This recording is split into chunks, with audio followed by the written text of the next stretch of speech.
I'm Mrs H. You can find my patterns at www.mrs-h.com.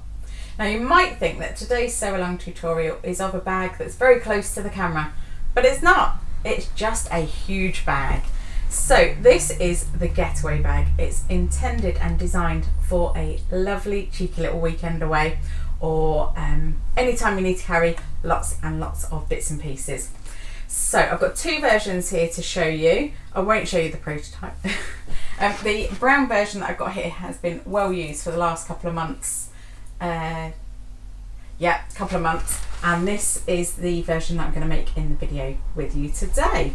They're both exactly the same in terms of the components, the construction. They're just the different colours, and I've got a different zip on this one. I've got a double pull zip on this one and a single pull zip on this one. So the handles, you've got short carry handles and a long crossbody strap. This one is removable, so you can take that one off if you want and then just clip it on again when you need it. These short handles don't have any visible turnovers or seams or anything. It's all constructed in one loop. And then on one side you've got a triple slip pocket there. That's all three slip pockets, two slim ones either side and then one bigger one in the middle. And on the other side you've got a passport pocket, zip pocket and luggage strap combo, so you can pop your handle of your suitcase up through that pocket and out the other side, and you've got the little zip pocket there as well. Okay, so that's perfect for your travel card or passport or any other little bits and pieces that you need to pop in. You can always change that into a slip pocket if you like. I'll tell you how to in the pattern and in the video, just by sewing across that bottom edge. Each bag has got a slip pocket on each end. On the outside, these are just regular slip pockets. They're slightly shaped to give it a little bit more depth to it. And the base of each bag has got this really super solid, secure base with 6 feet. Inside the bag, I think I might show you the grey one because the green and brown has been lovingly well used. So inside you've got two elasticated pockets on the inside of each end. So they're exactly the same as these end ones, except they're slightly bigger and elasticated. Just turn the bag so you can see it like that, so you can see it in there. And then we've also got on each panel we've got a large elasticated pocket. You can divide that in half. I'll show you how to in this video. So you can divide it into two or just have it as the one, and on this side I've divided it into the two. And then we've also got a large zip pocket with a contrast panel in the back of the zip pocket there. This is considered an advanced pattern, so work your way up to this one. Make a few extra practice bags before you do, although I do have every single step of the pattern in this sew along video, so you can follow, you can sew with me, and if you need any extra help just give us a shout. So gather all your materials together, let's get sewing. So let's start with our stabilisers and just have a little look what we've got. So we've interfaced all of the pieces that need to be interfaced. Pay attention to the elasticated pockets and the gusset pockets because only two of those are interfaced and the others are not. Not all of the pieces are interfaced.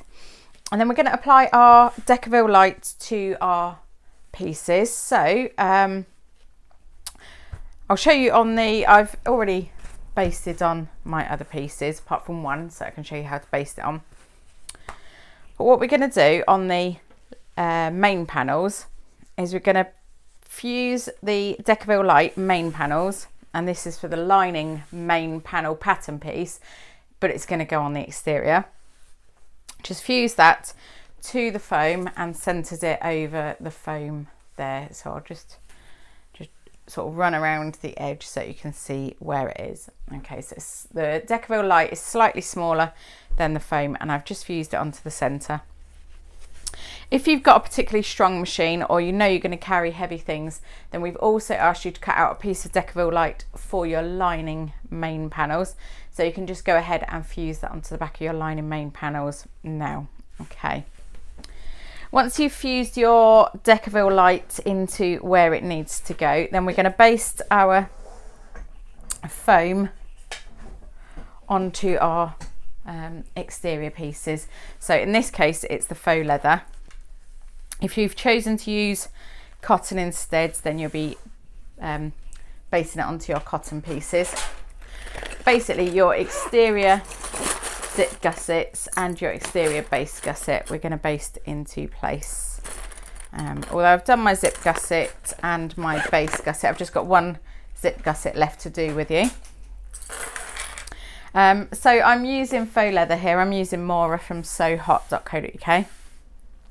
And you can put pins through this and it does disappear, but I'm going to clip it just so I don't have to worry about going back and trying to shrink the pinholes, because I'll probably forget.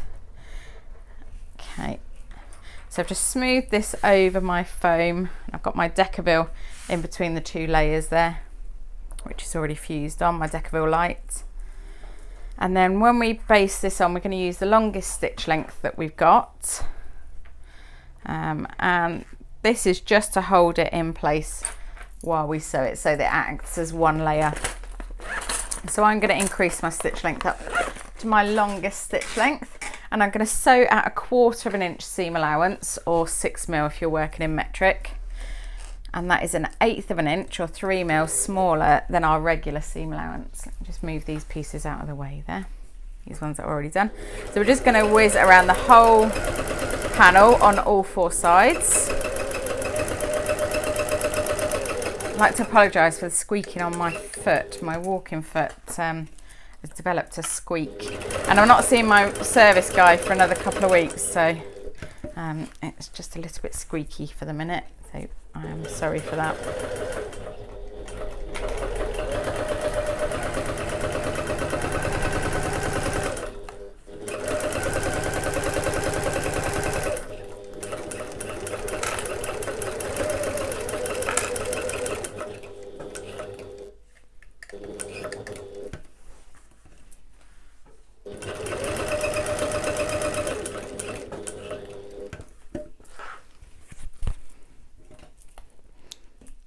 Okay, and back to the start where we began. Now I did run out of thread when I was basting my other zip gusset, so I'm just going to finish that off, if you don't mind. While we're here, just finish off this little bit.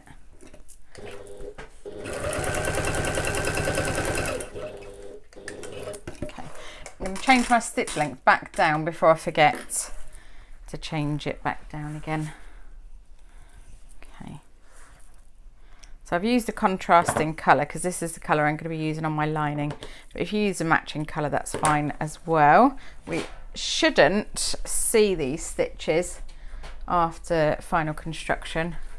So it shouldn't matter too much. So to trim the stabiliser back, the foam back, all we're going to do is just pull the foam back from that line of stitching and cut as close as we can to the stitching line. So I like to have my scissors sort of nearly horizontal and just pull the foam away from those stitches and trim it. And this just reduces a bit of bulk in your seam allowance and helps those seams to sit really nice and flat, rather than sort of poked in and all ruckled, a bit rounded. Helps your seams to sit nice and proud all the way out.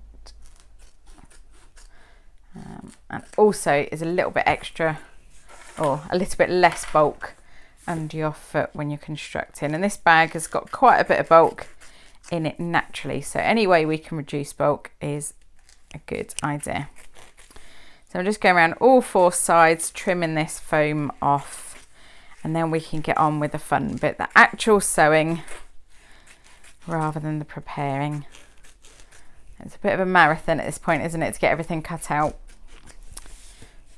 but it is a fantastic bag once you're done. Right, so I've got my zip gussets and my base gusset, and they've got the foam and the Decaville light attached to my faux leather. I'm going to pop these to one side for the minute, and then the other stabiliser was the Decaville light on the foam main panel that we're going to use for our exterior main panels once we've constructed those. I'm just going to pop those to one side for later because we don't need those just yet. Okay. So I have got the pattern booklet with me so that I can follow along and make sure I don't miss anything when I'm talking to you. So I'm just going to pop that there. We're going to start on one of the interior pockets, and this one's a zipped pocket that we're going to start with. So what you will need is your number 3 zip. My zip is actually quite a bit too long, so that's okay, I'll cut it down. And then you need your P1, P2, P3, and one of your lining main panels, and that's main panel M. Okay. So we can pop the zip and P2 and P3 away for the minute. We'll come back to those. And we're going to get started on P1 and M, our lining main panel. Now, right at the start of the pattern did say to mark your centres top and bottom everywhere, and did I do it? As you can see, no, I did not. So I'm just going to mark my centres on the wrong side of my facing and my lining. And we will need these centre marks later, so I don't know why I never do them, but I never seem to do them. I always seem to do them last minute.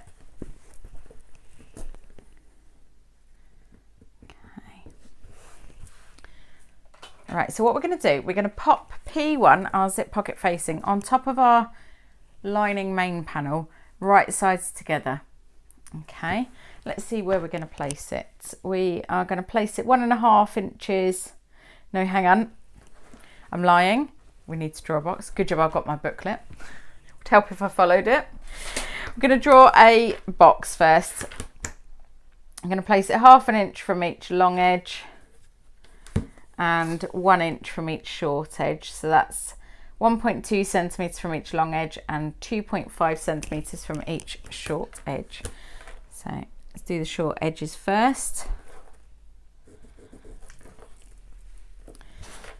It is a little bit easier to draw the box before we pop this onto the lining. So there is methods there, I just didn't follow it. I think I got a bit too excited, didn't I?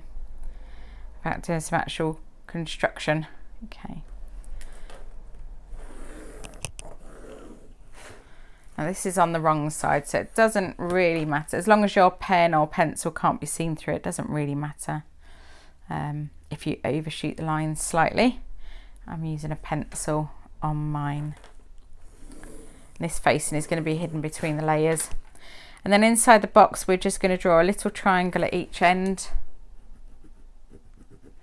and a line in the middle to connect those. Oh, not quite. Again, this doesn't matter if you're a bit wonky, which is ideal for me because my line is always slightly wonky.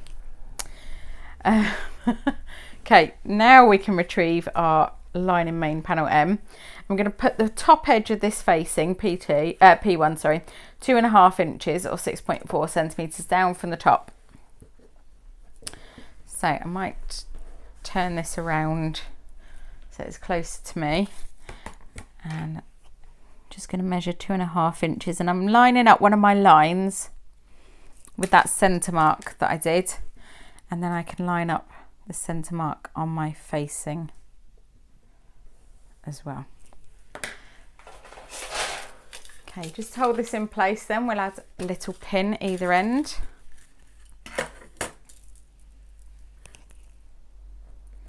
You can add one in the middle if you like.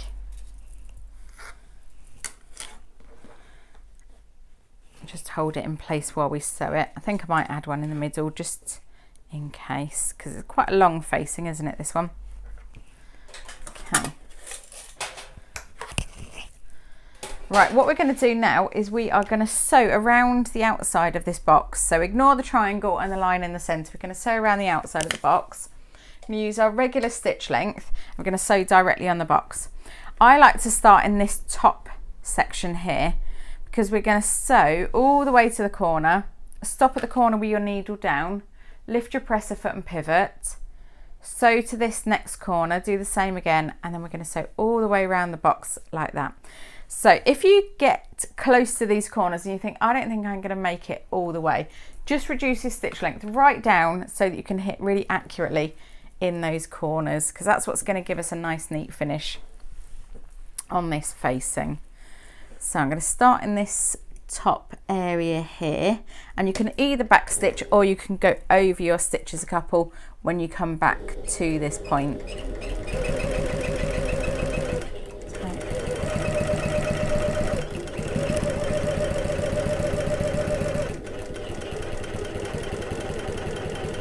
Okay, so I'm coming up to my corner now. Don't think I'm going to quite make it, so I'm going to reduce my stitch length right down. I've gone down to just under 1 and 3 tiny little stitches gets me right into the corner there.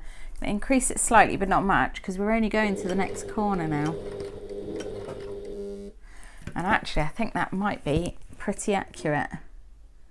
Yep, that was spot on. So now I'm going to increase my stitch length back up again because it'd be terribly annoying to do tiny stitches all the way around this long box.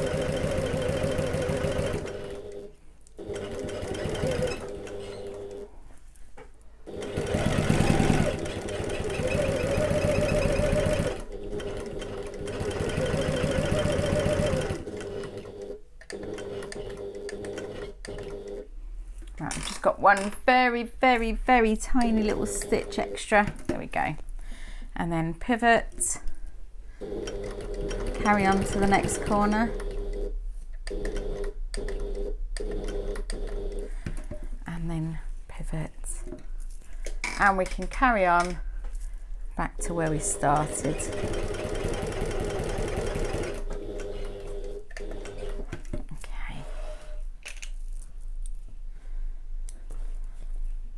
Going to trim my threads in the hope of minimizing how many odd threads we end up with later.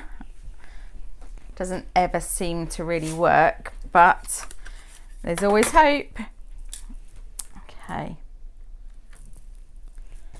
right, we've sewn our box now, so what we're going to do is we're going to steam press these stitches before we go any further.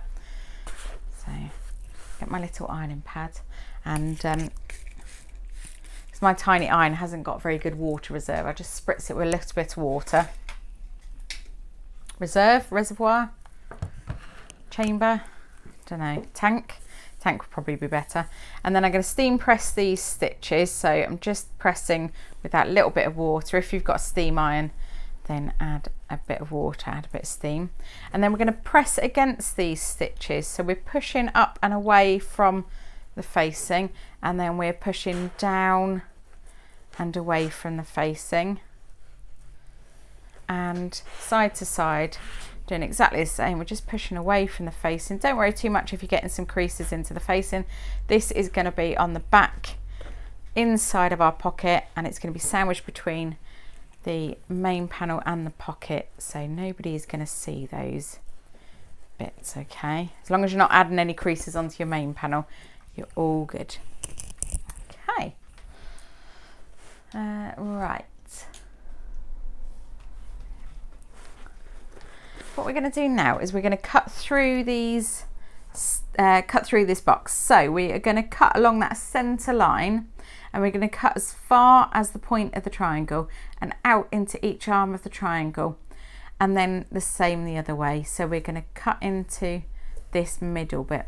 Try not to go too near to your stitches.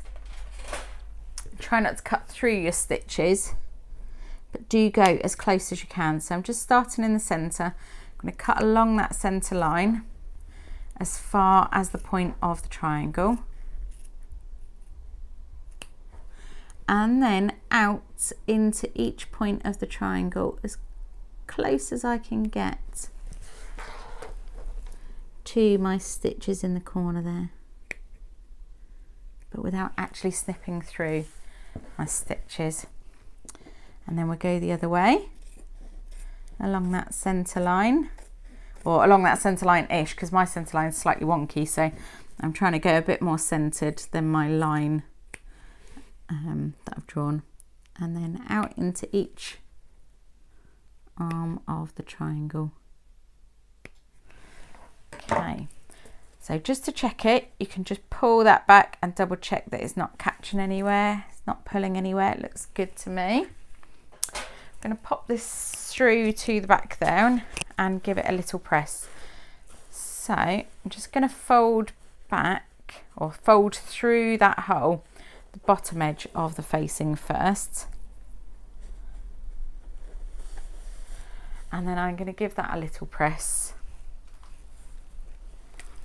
just on the bottom edge there, and that pinged out before I actually got there, so that was no good, was it? Let's try it again.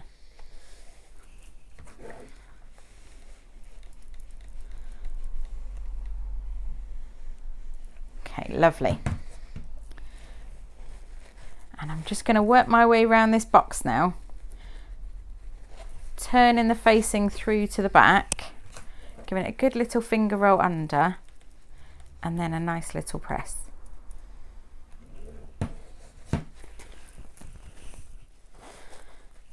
and I'm actually going to add just a little pin there in a few places, just to hold it back in place, because I want this to be nice and neat. And it's quite a large facing to be folding to the back and rolling under, isn't it? Let's start in the middle again.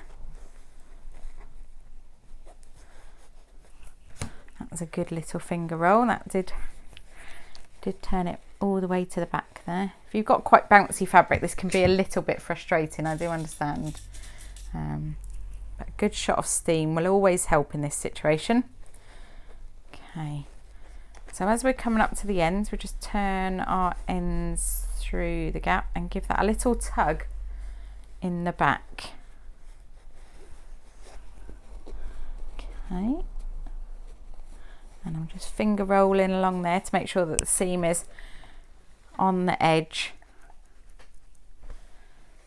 A little press. That's very neat now on that little section, so I'm quite pleased with that. Just make sure it's nice and straight and flat there, and you haven't got any puckers in this section on the end here. You are going to get puckers. It's kind of inevitable, actually. You are going to get puckers, but if you're pressing from this side, then all your puckers will be hidden on the facing on the inside. So that's why I pay so much attention to pressing the facing from this lining side, just to make sure that it's nice and neat and any creases are on the back. Okay, just give that a little tug, make sure that's sitting nice and neat there. That looks good to me.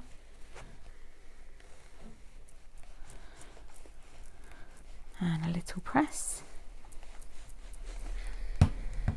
Okay, there we go. Let's have a little look from the wrong side. That looks nice and neat to me. Okay, we can pop the iron away for the minute. We're just going to leave this until we've constructed our pocket, or till we've prepared our pocket. So I'm going to leave that pinned, actually, just so that it has the chance to sit nice and flat, and we'll come back to that afterwards. I'm going to pop that just to the side there, and we'll need our zip and our pocket pieces. Don't panic, your zip is not too short, mine is hugely too long.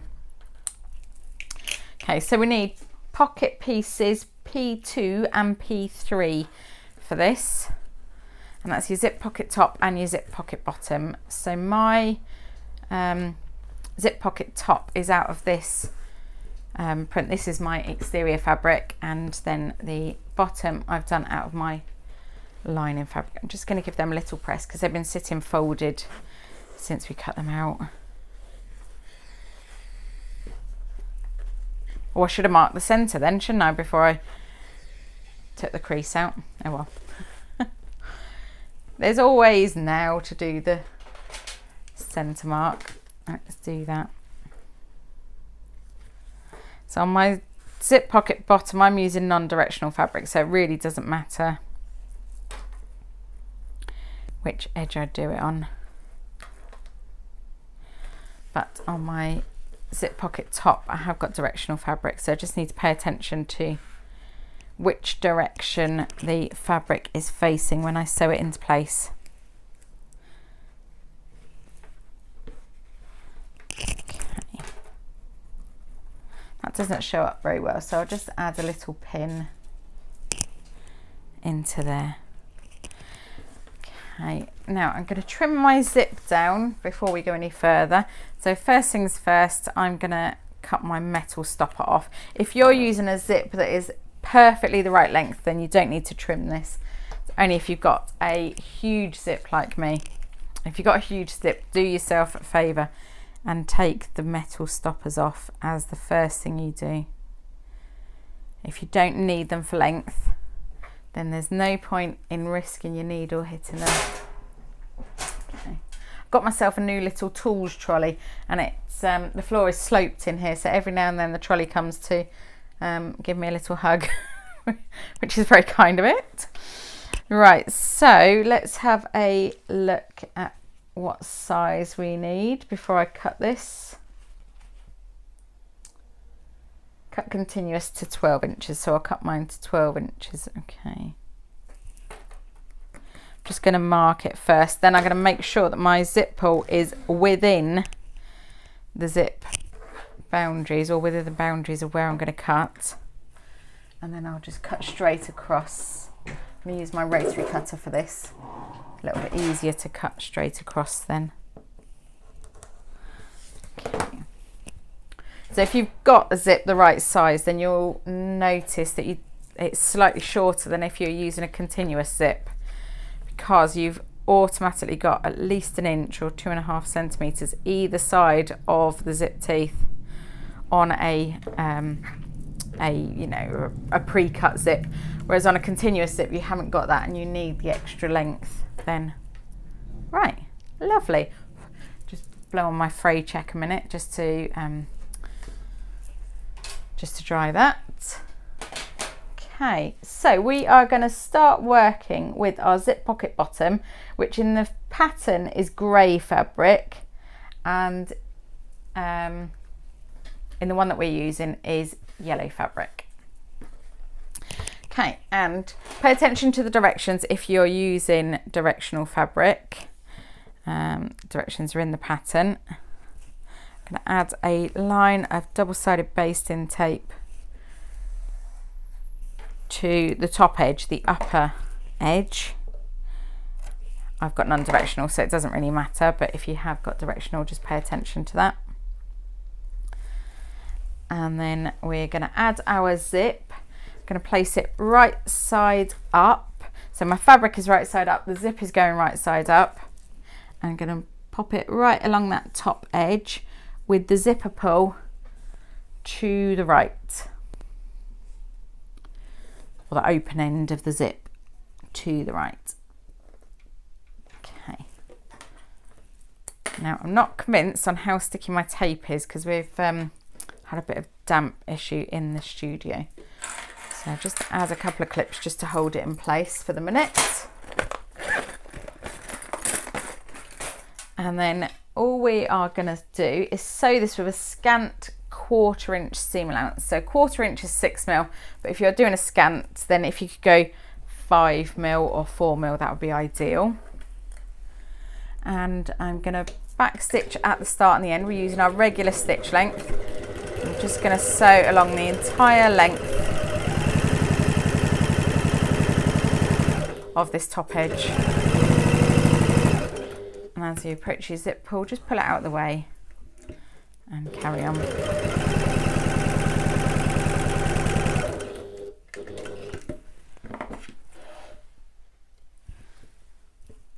Okay. Then all we're going to do is fold this over to the wrong side and give it a little, just a little press, just to hold it in place. Now if you're opening and closing a zip and you've cut the stopper off like me, Just make sure you don't pull your zip pull off the end of the zip. Okay.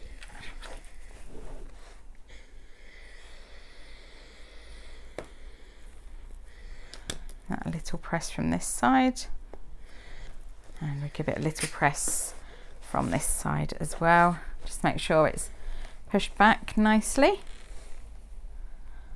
That's great. I grabbed this zip really like last minute, and actually it's not quite white. I think it's an off-white or a cream, and it goes quite well with this fabric, which is good. Right, we're not going to top stitch at this point. Okay, we are going to instead add a bit of tape onto our zip pocket top P2, and that's green in the pattern, and I've got grey in my example here. So we are going to add this to the upper edge. So if you've got directional fabric like me, this is the top of my fabric to keep the design the right way up, and we're going to add the tape to the top edge like so.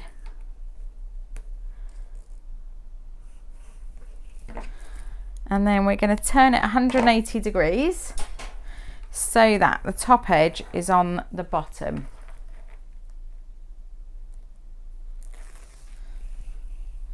So I'll turn it around so it's the right way to you.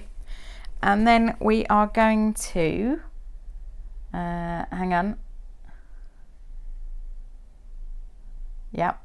Then we are going to add our zip onto this line of double-sided tape here.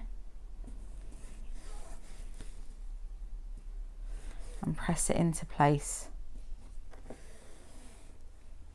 Okay. So you should have your two fabrics facing each other, right sides together, and your zip should be right sides up. Then we are just going to sew this the same as we did before with our scant 1/4 inch seam allowance. Back stitch at the start and the end, all the way along. We're going to sew with our regular stitch length. Move my zip out the way. Oh, hang on, that's a bit close to the end there. Let's move it back. Move it this way. Give us a bit of wiggle room. Okay, now I can pull my zip pull out the way. There we go.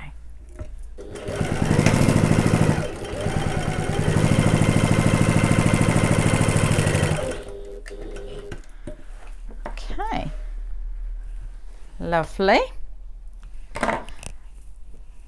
Take that pin out before I forget to, and then we're just going to fold this again so that it's nice and neat and the fabric is away from the zip.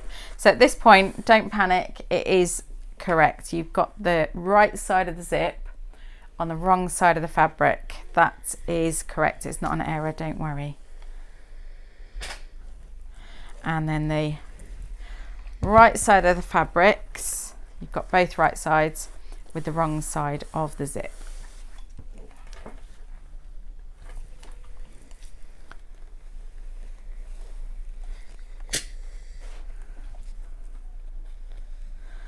Okay, lovely. There we go. So that is correct. So have a look at the picture on the pattern and double check that yours is like that, the wrong side of the zip and the right side of the fabric. Okay, and you can be assured that when you've sewn your pocket together, your directional fabric will be the right way up. So let's retrieve our M, our lining panel. I'm going to take my little pins out. I just was very conscious that this is a very large facing to have to try and get nice and flat. I'm just going to give that a little press to get rid of those pinholes. That's great. And then we're going to work on the wrong side for the minute. I'm just going to add a line of double-sided basting tape to the top and bottom edges of this facing, right up next to the box. So as close as you can get without it peeking through. And And you can add it to the 2 short ends as well if you want, but I'm just doing the top and the bottom for the minute on this one. Now bear in mind that this tape doesn't stay sticky for long, so if you want to go off and have a short break, don't add this tape until you're ready to sew, until you come back. You want to be adding the tape and then sewing pretty much straight away. Okay, so we'll take the backing off, and then what we need to do with our so we've got our zip pocket top at the top, that's the top for me, and the zip pocket bottom at the bottom, and the zip pull in the middle ish.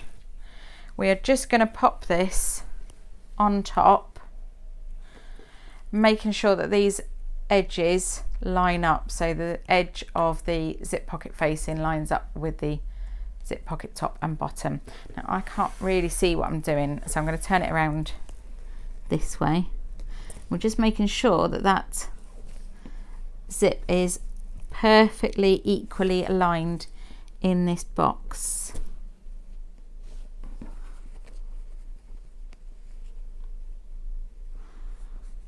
Like so. And you can just have a little maneuver, make sure it's all nice and lined up, nice and neat. This is something that you will see, so it's worth taking a little bit of extra time just to make sure it's nice and neat. Okay, that looks good for me. Just double check on the back that we're all lined up. Yep, great. Now we're going to sew this. I'm going to increase my stitch length just slightly to make it look slightly neater, and I'm going to start I usually start down here and then sew to the end, pivot and around the entire box again, the same as we did before. As you approach the corners, if you think you're not going to quite get there in a neat fashion, then decrease your stitch length down until you can get into the corner. I'm going to pop this under my presser foot, just being very, very careful to make sure that everything is still nice and flat. And I'm going to start with my needle down and sew to the end.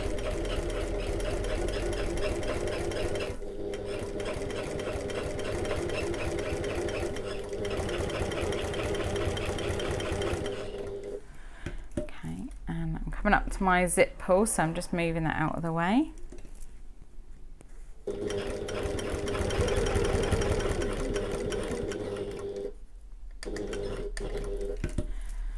Lift my presser foot and pivot.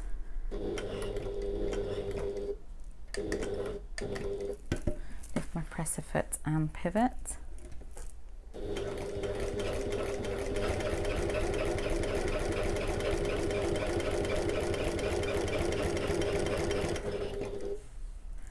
Okay, and then I'm going to close my zip.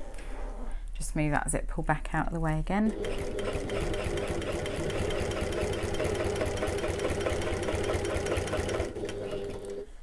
Go all the way round and pivot. Move my thread out of the way there. I'm going to pull these through to the back, so I haven't back stitched.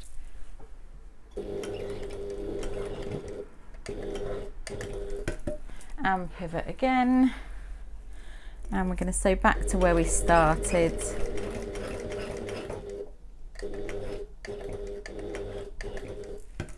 Okay, and we'll pull that out, and I've left my thread tails long, and what I'm going to do is on the wrong side I'm just going to pull on these bobbin threads, and a little loop will appear, and that's the front thread, the top thread coming through. So just pull that through to the back, and then I'll do the same on this other one as well, so we've got all 4 threads to the back. And remember, this will be inside your pocket, so I'm just going to tie these threads all together, and that will stop that stitching coming undone then on the front. got an extra thread here and I don't know where it's come from. Ah, there we go. Okay, so I'm just going to tie it twice and 3 times just to be sure, and then I can trim those as close to that knot as I can. You can add a dab of fray check as well if you want, but you don't need to. So let's open our zip to the middle, and then on the wrong side we're just going to fold our zip pocket top down to meet the bottom edge of our zip pocket bottom, and you'll just need to flatten it out then. Okay, so the reason it's not completely matching is because you want a little fold of extra fabric in the top here to give you space for the contents of this pocket. If you had it completely flat, then anytime you put anything in, it would possibly pull the lining out of shape.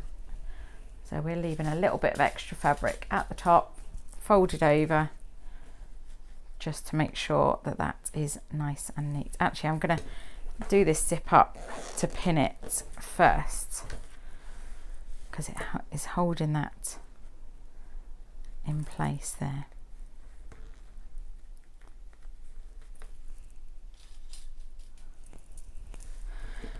And I'll pin the other side, just because this is a nice sizable pocket. No need to worry about adding a few extra pins. And then we are going to leave the bottom edge open. Okay, so there's 2 turning gaps in this bag. This is going to be the turning gap that we use to close the main turning gap. So I'm going to add a couple of double pins in here to tell me to stop sewing, and you can baste across this bottom edge if you want. And I'm going to, okay, right, now I can open that, now that that's all nicely lined up. So you can either sew it this way up and pull the lining main panel back out of the way, or you can sew it this way up and pull the lining main panel back out of the way that way. It's really up to you. It doesn't actually matter which way, it's just whichever is your preference. So we're going to use our construction stitch length, whatever that is on your machine. I'm going to back stitch at the start, and then I'm going to sew down to those double pins.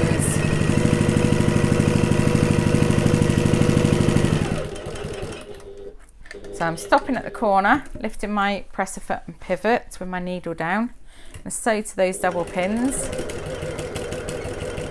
and back stitch again at the double pins. Then I'm going to increase my stitch length to the longest stitch length and sew to the next set of double pins.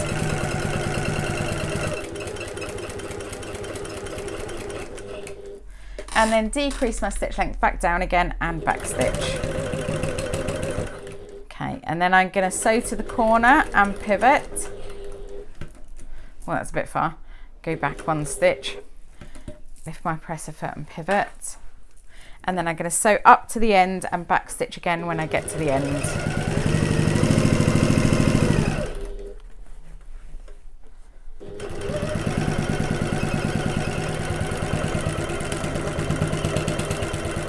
Okay. Now if you've still got your metal stoppers in there, just pay attention to where they are when you do that little bit of stitching, just to make sure that they are not caught. Because if you hit one of those, it will break a needle and the needle will fly off wildly. You'll have to hunt for it then. Okay, you can ask me how I know that.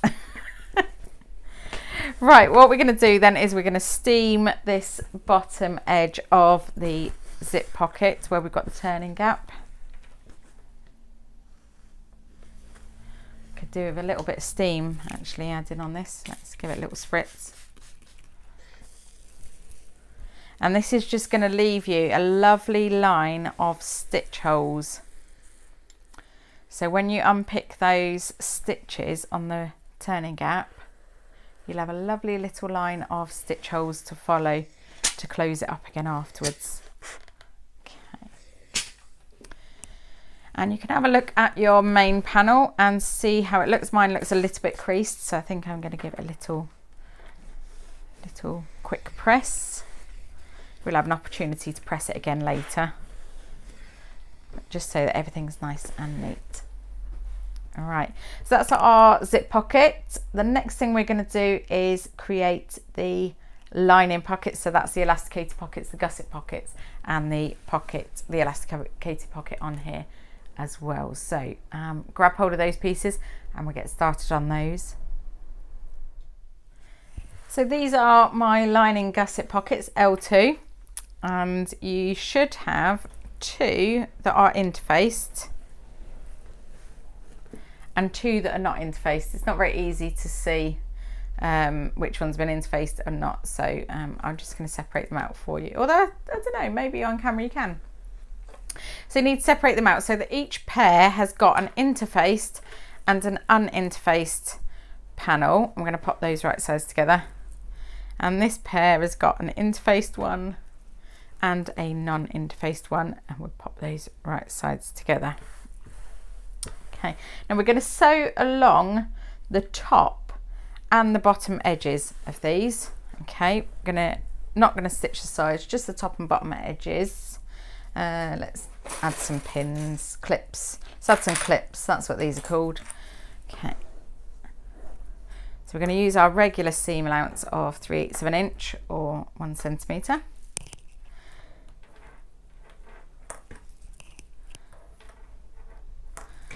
And we're going to use our regular stitch length.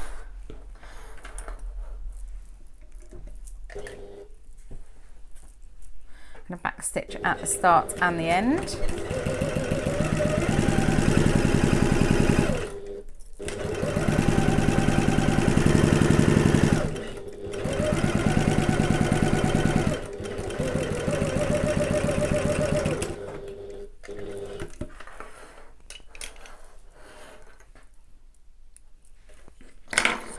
And I'm going to do the bottom edge exactly the same.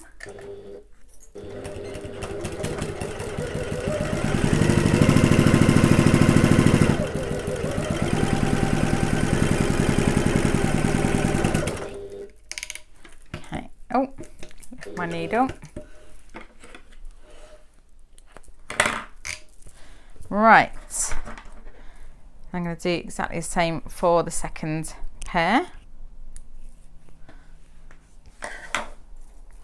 Sure I can get away with a fewer clips on this one.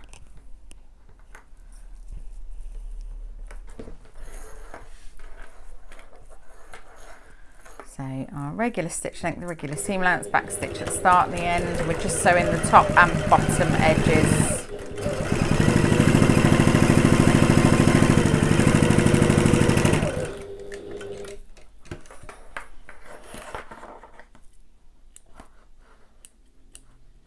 Oh, I might need some new scissors because I'm cutting and cutting and nothing's happening. Oh dear.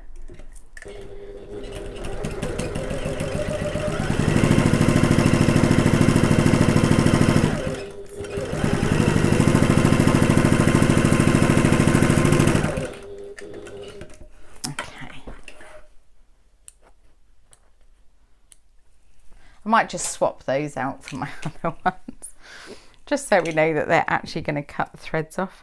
Okay, there we go. Lovely, so we've got a bit of a tube there. And then what we're going to do is we're going to turn this right sides out and press the top and bottom edges.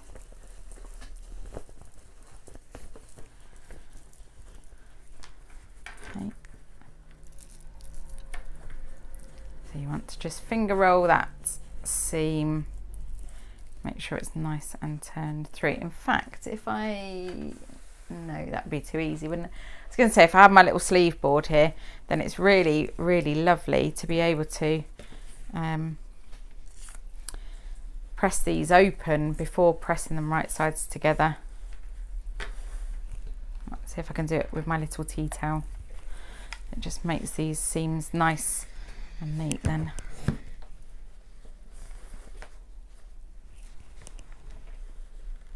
Yeah, it's worked pretty well. Ish, more or less. It's worked well on the top. Let's try it on the bottom.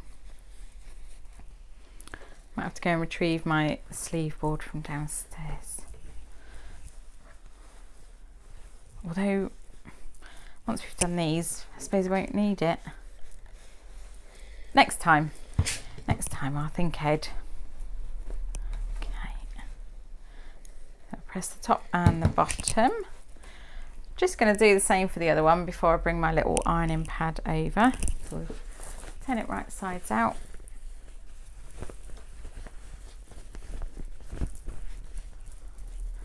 Pop my little tea towel inside.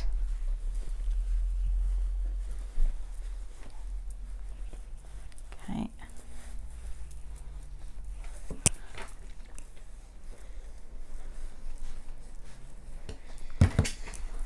Little press. I think actually when I'm pressing, these seam allowances are going towards the lining. Just to make sure that that falls down inside nice and neat.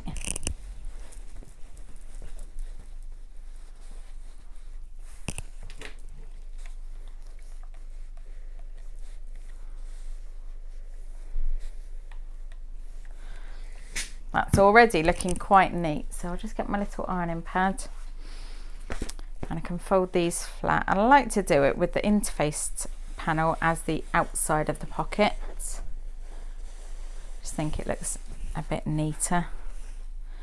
Make sure that these seams are directly in line with the top and bottom edge of the pocket. And we can press this flat then. That's looking nice and neat, I think, from that extra little bit of pressing. I don't know why I'm so worried though, because we're going to add elastic into these, and actually that hides a lot of errors and mistakes and wonky stitch, especially wonky stitching. If you're going to do wonky stitching, you can go wild on these elasticated pockets, because it really does hide quite a lot, which is nice. Okay. Just press along there as well. Okay, lovely. So now we are going to top stitch 1/8 of an inch or 3mm from the top edge, so that's the widest edge. So I'm going to change up to my top stitching stitch length. I'm going to sew at 1/8 of an inch, 3mm away from the top. Don't really need to back stitch on this one.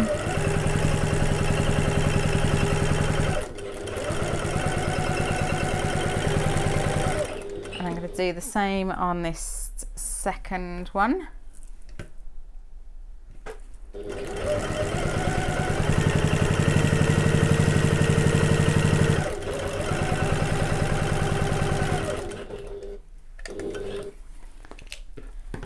And then we are also going to sew a line 1/2 inch or 1.2 centimeters, 12mm under this first line. So let's take that out of the foot, and I'm going to mark it on my fabric just so I can see where I need to sew. So I need my ruler. It's in my little trolley.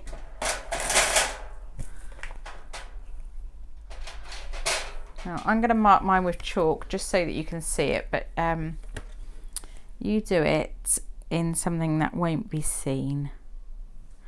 1/2 inch below the first line of stitching, so that is approximately 5/8 of an inch below the top of the panel. Okay, and I'll mark it on my other one as well.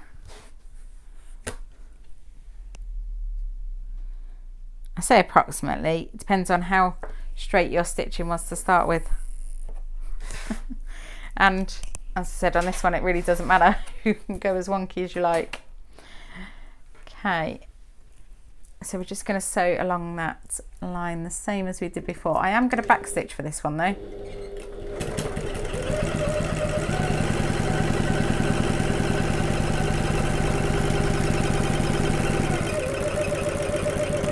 Don't want our stitches coming undone when we're adding our elastic, and then we'll do our second pocket.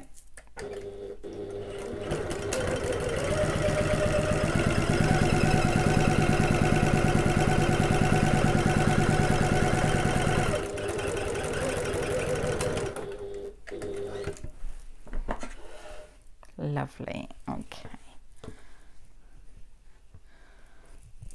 Oh, I think I've gone a bit close there. There we go.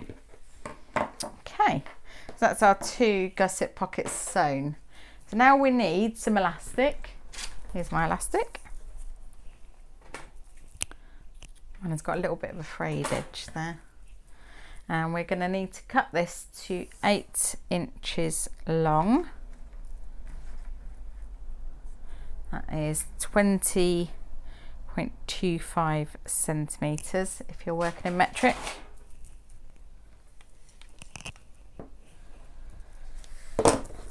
And then we'll thread it through this casing that we've created by doing those 2 lines of stitching.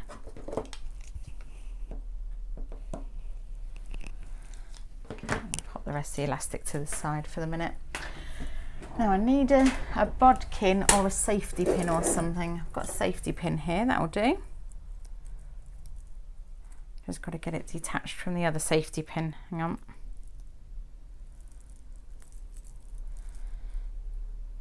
Who thought it was a good idea to attach them all together so they don't get lost? Well, that's right, it was me. Right.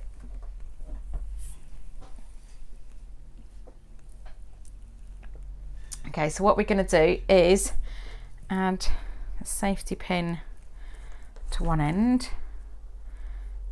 I like to pop it through a few times.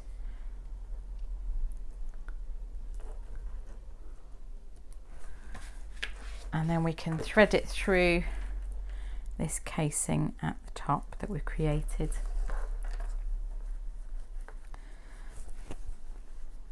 And this is gonna take a few minutes, so you can either fast forward me or pause me and do it and then fast forward me, or you can do it with me.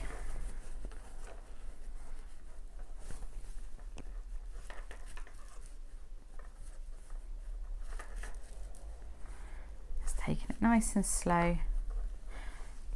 Now I don't want this loose end to go anywhere. So I need to just keep a little eye on that.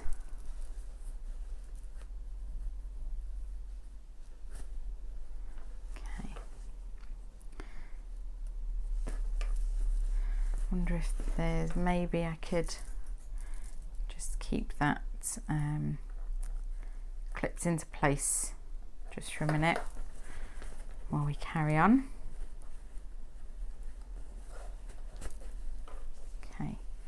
Now very gently we want 1/4 of an inch-ish or 6mm sticking out of the end, and then I'm just going to add a few stitches to secure that.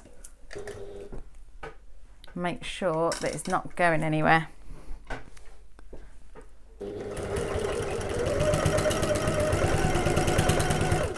So I've just gone over it a couple of times, and then you can trim off that little extra, and then finish threading this end through. This time you haven't got to worry about that first end coming with it. So if you find that you want tighter pockets, you can always cut your elastic a little bit smaller. Okay. So we'll hang on to this loose end. Just even that out. And then we're going to back stitch through there a few times.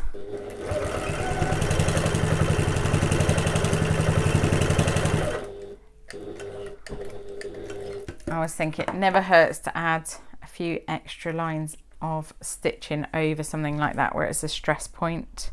Okay, and then all we need to do is just even this out. So I just like to pull it to its full length,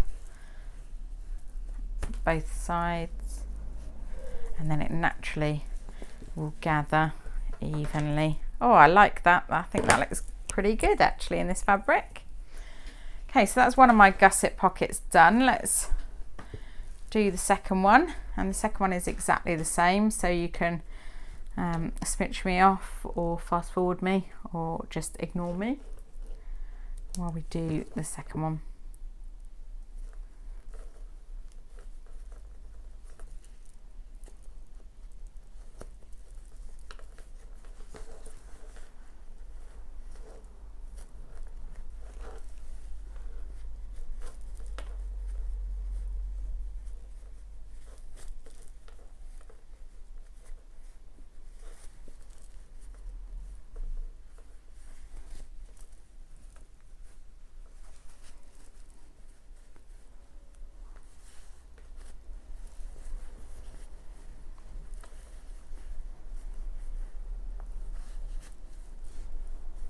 Oh, I'm coming close to the end there, so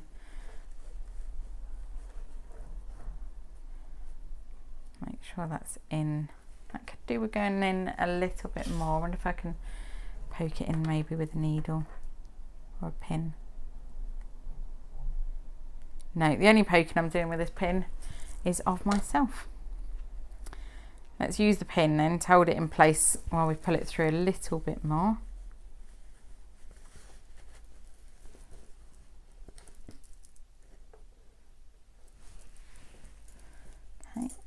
Add a couple of bits of back stitching here.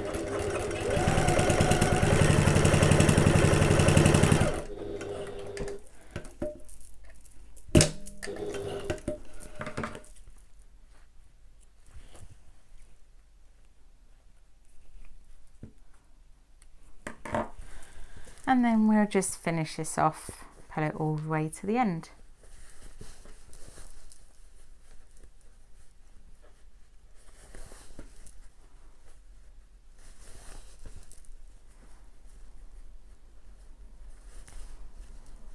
There we go.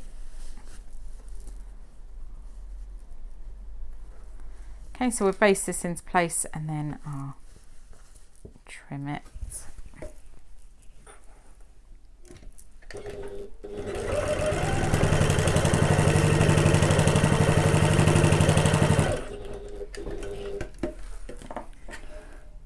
Oh, I've lost my pin. There we go. Okay, right, and I can trim that down now along the side there. Lovely. So let's even this out. Got lots of little bits on my desk at the moment. There we go.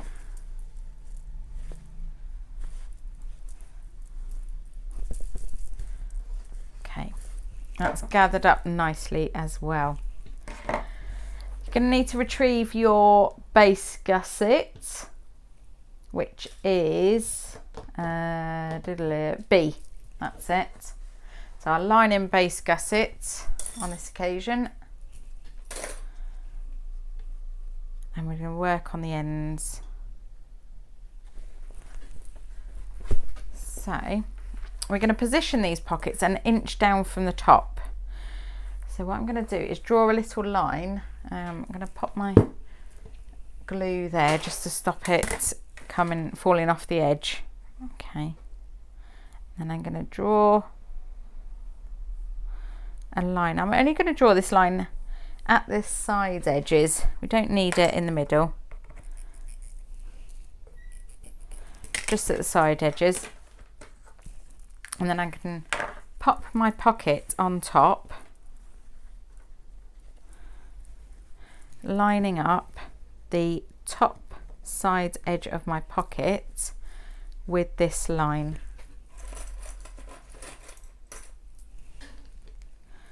And then just even that out all the way down the side to the bottom. Add a few more pins or clips if you want to. And then we'll do the same on this side. Line up this side edge at the top there. We'll pull the lining base gusset out of place, out of shape rather, so don't panic too much, that's okay. And then pull that edge straight to make it nice and even, and then we'll add a few clips to hold that in place. So what we're going to do, we're going to sew these sides into place first. So I'm going to start from the bottom, and I'm going to use a 1/4 inch or 6mm seam allowance, my regular construction stitch length, or are we going to baste it into place? It says baste it into place, so you can go up to your basting stitch if you want. I am going to back stitch a little bit at the bottom and at the top, just to make sure it's all held in place. Okay, and then just make sure that you're pulling that into place as you come up to the top.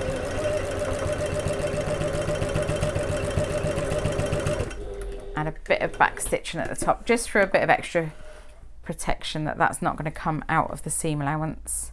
It's not come out of the seam, sorry, when we sew it. Okay, and then this second side edge, this time I'm going to start at the top. And make sure that's nicely lined up before I start. Back stitch again a few times, or a few stitches, sorry, and then all the way down the side edge.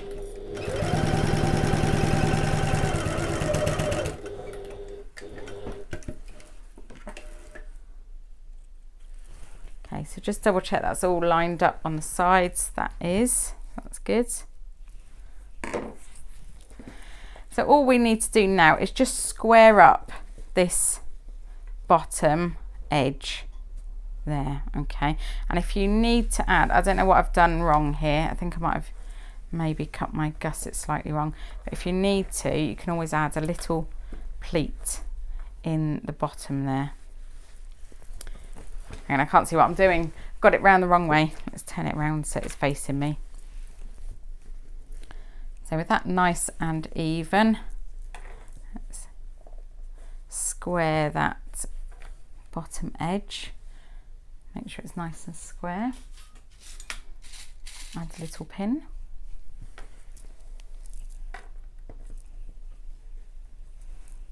And this edge as well.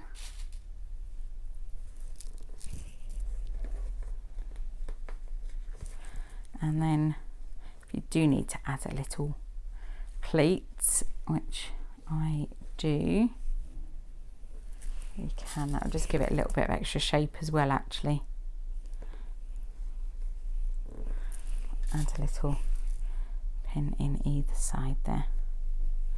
Okay, so now we're going to sew along this bottom edge using our top stitch stitch length, and I'm going to sew 1/8 inch or 3mm away from the edge of the pocket. Back stitch at the start and the ends of this one as well.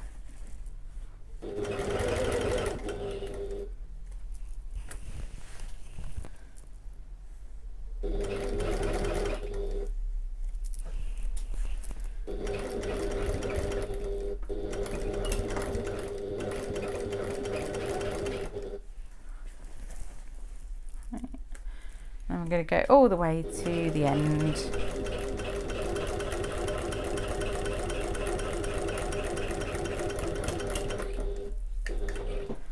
Okay, there we go. That is lovely. A lovely pocket and very practical. Just get my machine ready for the next one. Okay, so I knew I had 2 stray threads there, just looking for them.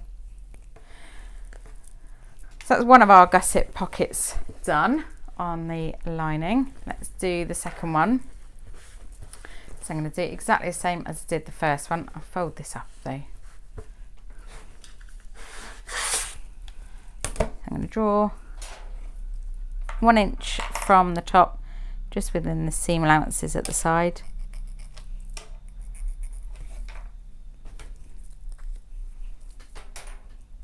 Pockets, there it is.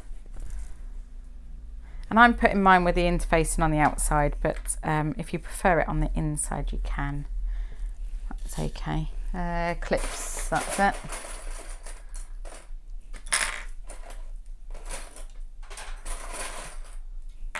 I've got a real mishmash of clips up here.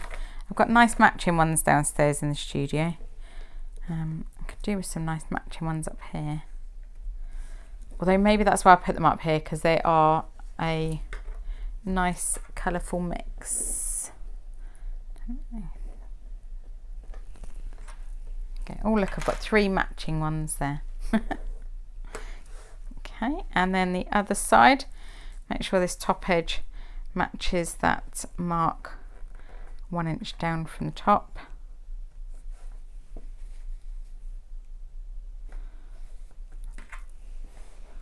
And in the bottom and in the middle. Okay, so we're going to do exactly the same as we did before.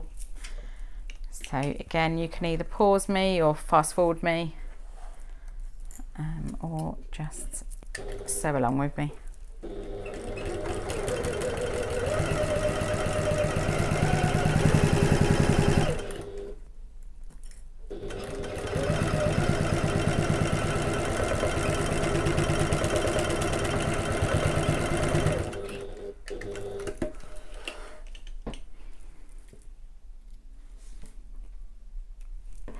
And then the second side, same as we did before.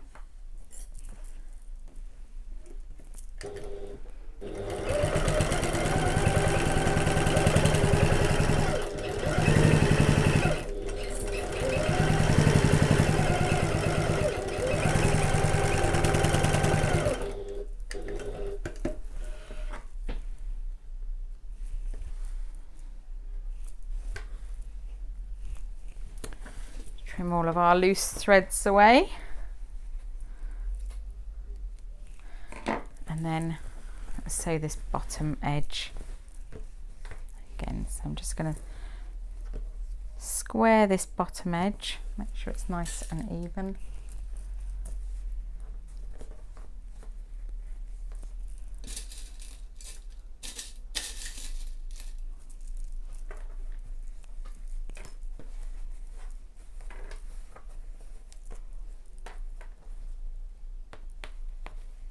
Okay, and I'm going to add a little pleat again in this bottom edge. For this one, I'm just putting it in the middle.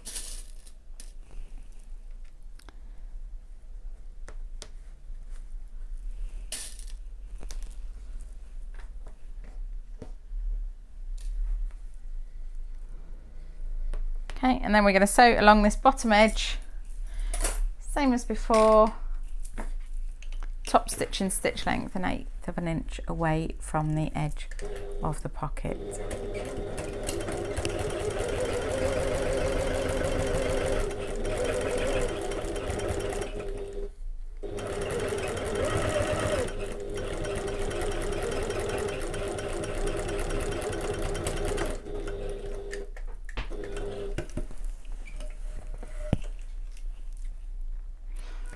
Okay, there we go. Just trim these extra few bits of thread, and then these are done. We can move on to the next bit. Just check that's all okay. Yeah, great. So that will be inside our bag. We'll have these 2 elasticated pockets on the gusset.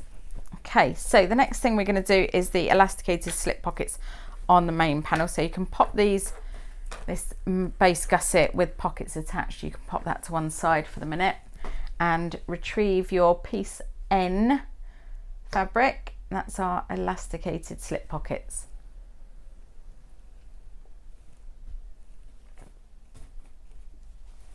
I've got them here somewhere. There we go. There they are. Okay. So these ones, you should have 4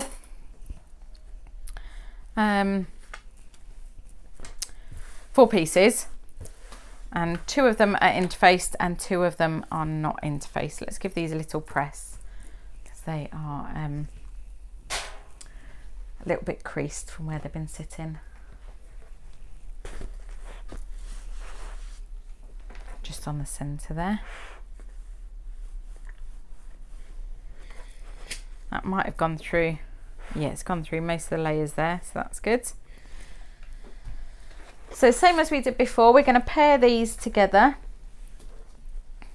one interfaced and one uninterfaced.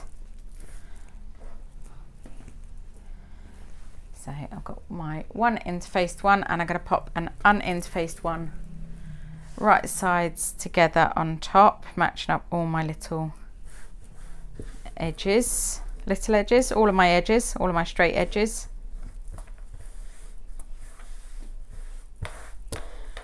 Okay, and I'll add some pins for this one. So we're going to leave a turning gap in the bottom edge of these, which is different from the gusset ones, and I've suggested that you leave a 3-inch or 7.5 centimetre turning gap in the bottom edge. Okay, add a few more pins. So, oh dear, my bracelet is picking up pins. So all I'm going to do in this bottom edge is I'll add my double pins like I did before. And it doesn't actually matter as long as it's at least 3 inches. Add some double pins in there. I'm going to sew around all 4 edges. Let's pin our second pair together though. So I've got my interfaced piece and my not interfaced piece, match those together. Now it's unusual for me to have not interfaced pieces in my patterns, I know, but in this case you just don't need the extra interfacing for these, and it sort of stops them gathering up quite so well if you've got the extra interfacing in there that you don't need. So in this situation I've left it out, and I'll add some double pins in the bottom here to leave a turning gap as well. Should probably measure that, shouldn't I? That will be fine. Okay, so we're going to use our regular seam allowance for this and our regular construction length stitch length. I'm going to start at one side of my turning gap. I'm going to start with a back stitch. I'm going to sew to the corner and then lift my presser foot and pivot and carry on sewing.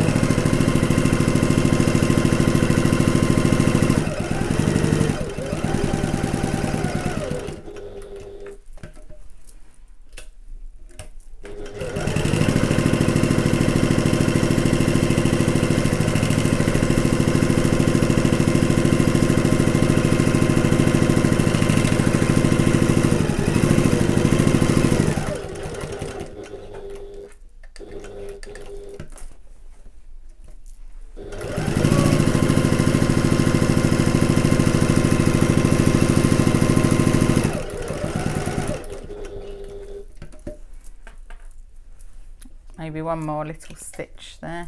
That's it, pivot.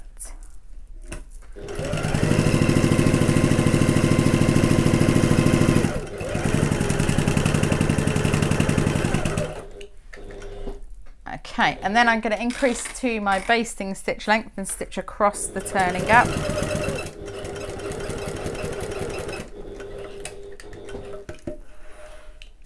And then because I'm on my basting stitch length, I think I'm going to start with my turning gap on this second piece. So I'll baste across the turning gap first.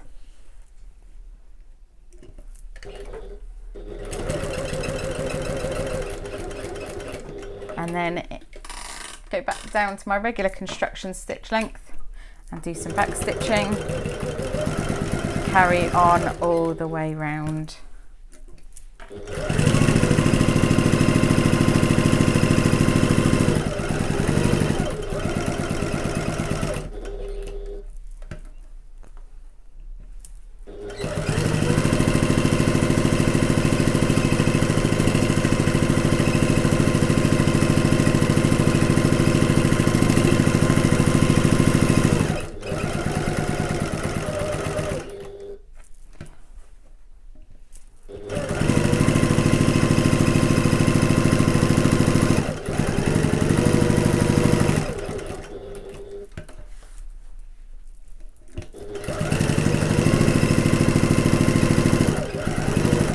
then when we get back to the turning gap, just do some back stitching just to finish it off and secure it there. And trim these extra threads.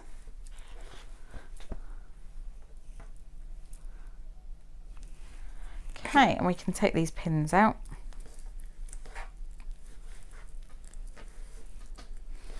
Then we give this a nice little press on the turning gap and do some clipping of the corners and all sorts of lovely things.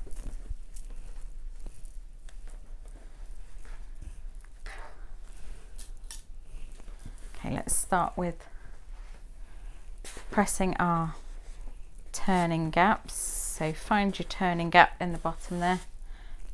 Just going to add a little spritz of water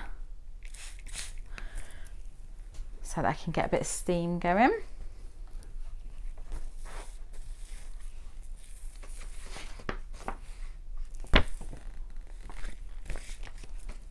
Okay.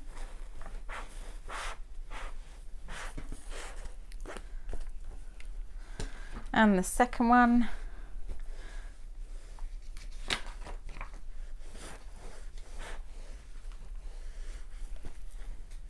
There we go. Okay. Right, let's move that out of the way. Okay, so now we can, we need a little seam unpicker.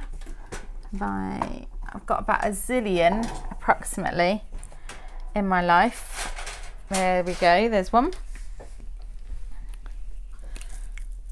So I'm going to start with unpicking my turning gap first, and that will leave behind a nice little line of stitch holes which you can follow when turning the turning gap under again. Then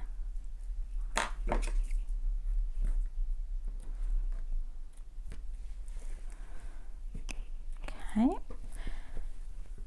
let's do the second turning gap and then I'll come back and clip my corners afterwards. There it is.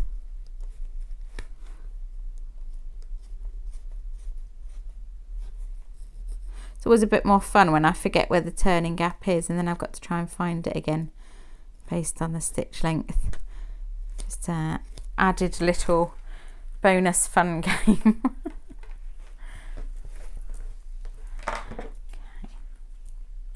Right, so on these I want a nice crisp corner, even though it's just going to be elasticated. So what I'm going to do is I'm going to cut across my corner and then I'm going to cut into the seam allowance a little bit further,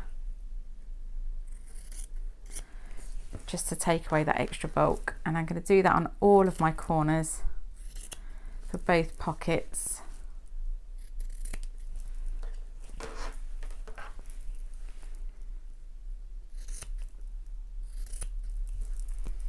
Do that on this one as well.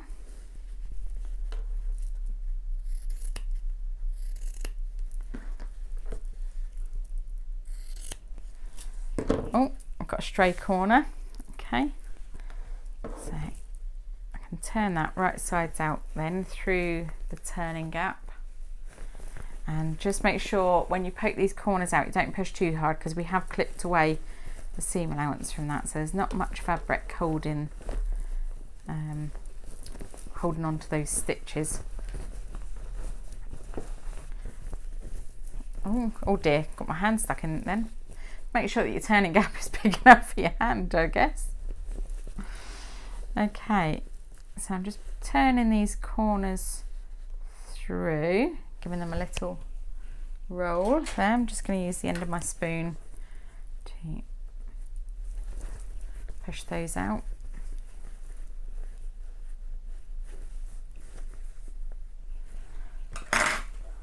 Lovely. It looks like some strange alien creature until you flatten it down. We will give it a little press just to make it sit nice and flat as well. And take the extra seam allowance out from these corners on this second pocket. You can go with just one elasticated pocket in your bag if you want to. I like things to be in pockets in my bag, but it does take away a bit of space from the interior of the bag. So some people do prefer not to have so many pockets, just have a large inside space, which is completely fine.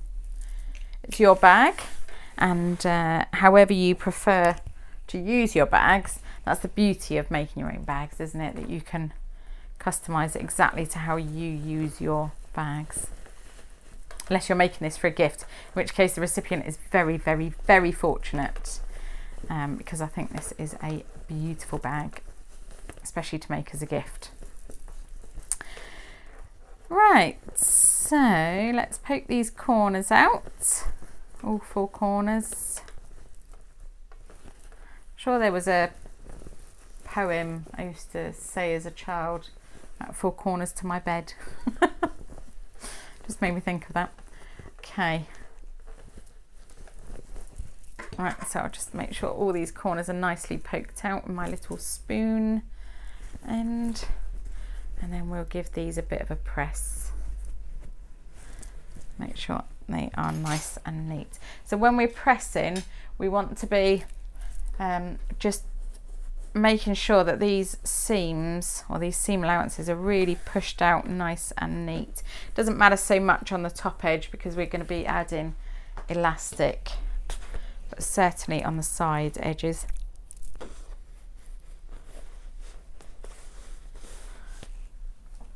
Okay. A little press on that side edge. Oh, that looks lovely. I love it when fabric goes from being all kind of bouncy and creased to lovely and crisp, a nice crisp press.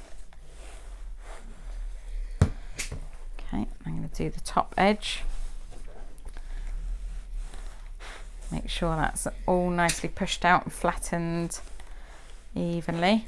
And then for our bottom edge, all we're going to do is fold along that line of stitch holes that we created earlier. Make sure it's all folded under evenly on both sides. There we go. Okay. Add a couple of pins just to that turning gap to hold that in place for the minute while we're working with it. You don't need to do that. I just like to. Make sure it's nice and neat. And then we'll do the same on this. I'm going to just finger roll this side seam out first.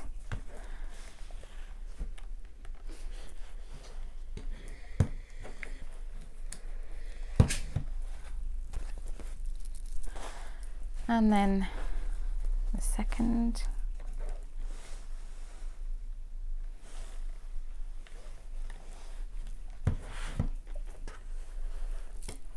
And then the top edge.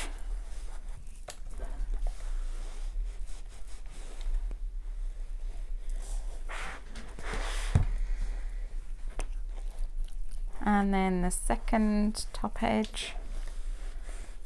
Second top edge, second half of the top edge. And then for the bottom, do exactly the same. Just make sure that turning gap is folded under nice and evenly. If you follow these stitch holes, it will just look nice and neat the whole way along. Give that a bit of a press as well.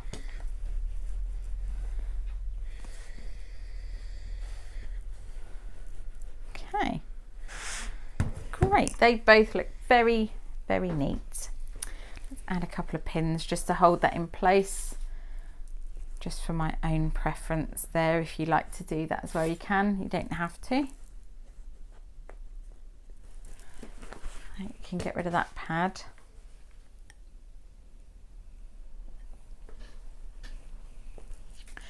So next thing we're going to do is add our casing. So we're going to sew 1/8 of an inch or 3mm away from the top edge. You don't need to back stitch on this first top one.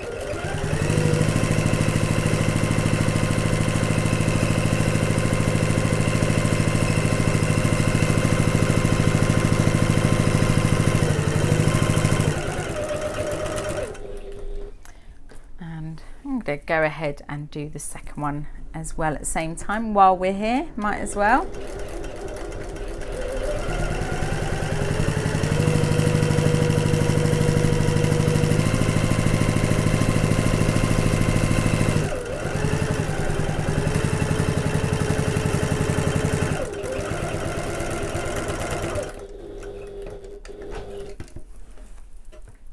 Oh, I've lost one. Gone off the edge of my table. There we go.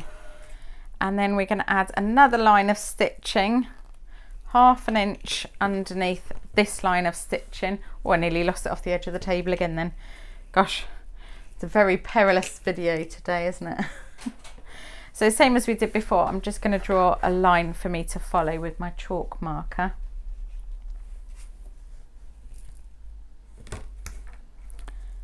So an inch, sorry, 1/2 inch, 12mm below the first line of stitching. So that makes it approximately 5/8 of an inch below the top of your panel, depending on how straight your stitching was to start with.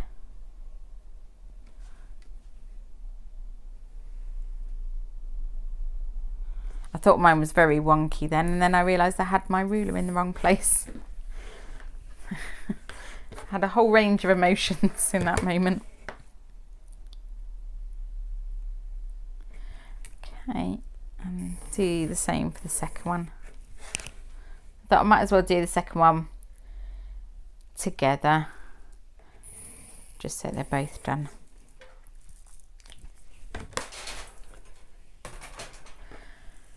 Okay, so this one I am going to back stitch at the start and the end.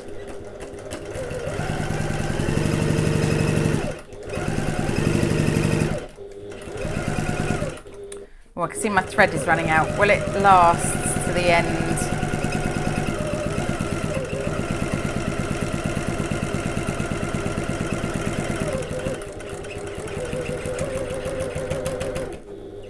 Do you know, I think it might have done actually. Oh, very, very close.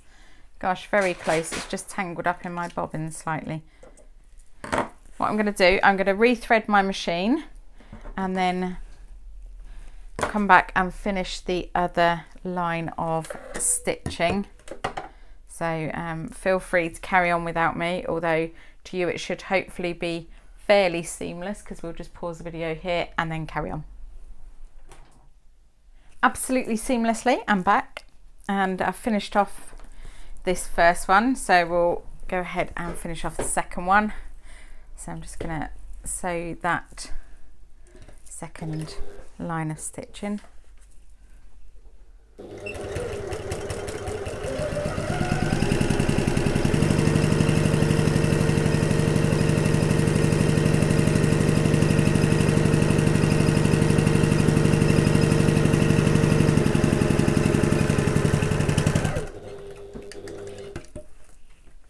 Okay.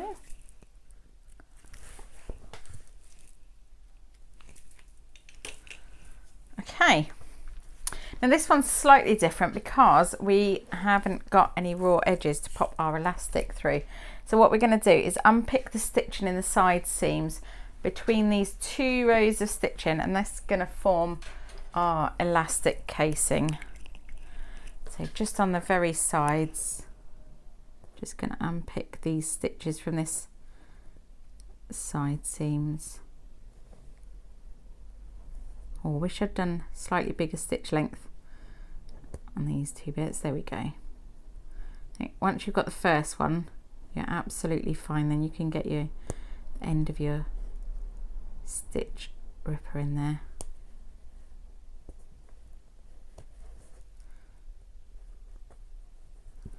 Okay, lovely. That's a nice big gap. Do the same for the second side.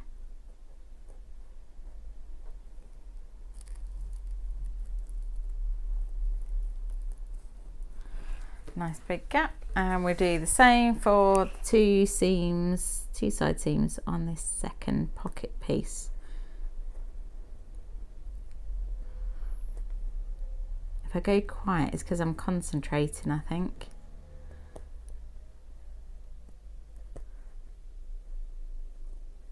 we go. Okay. Just want to make sure it's nice and big and open before we go to put the elastic in.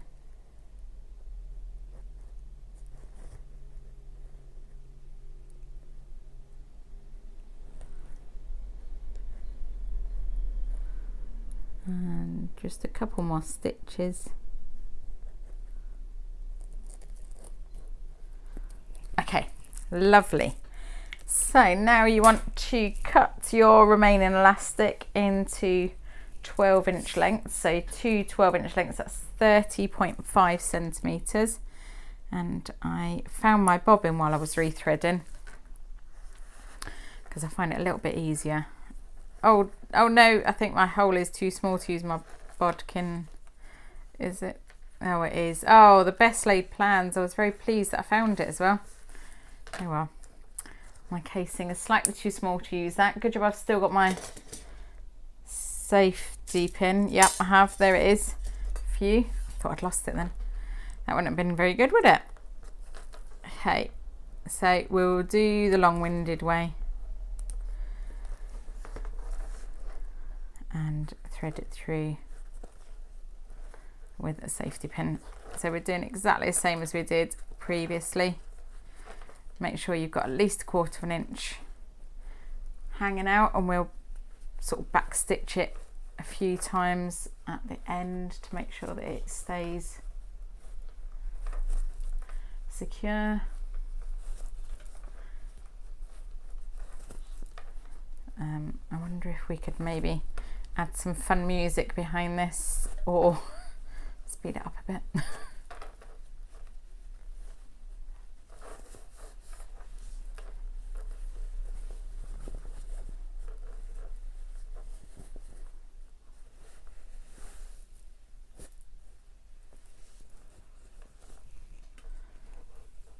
So I'm just going to pin this end of the elastic into place while I'm threading to make sure that it doesn't come pinging out.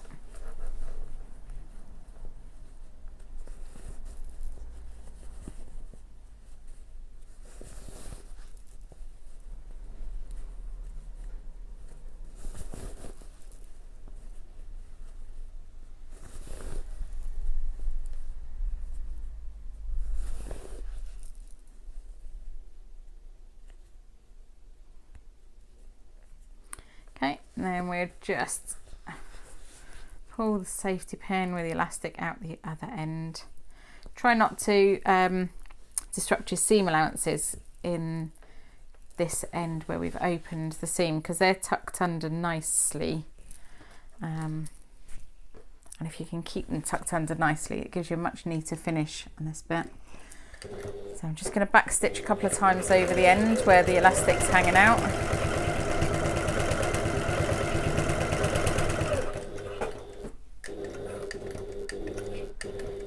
Just make sure that's nice and secure.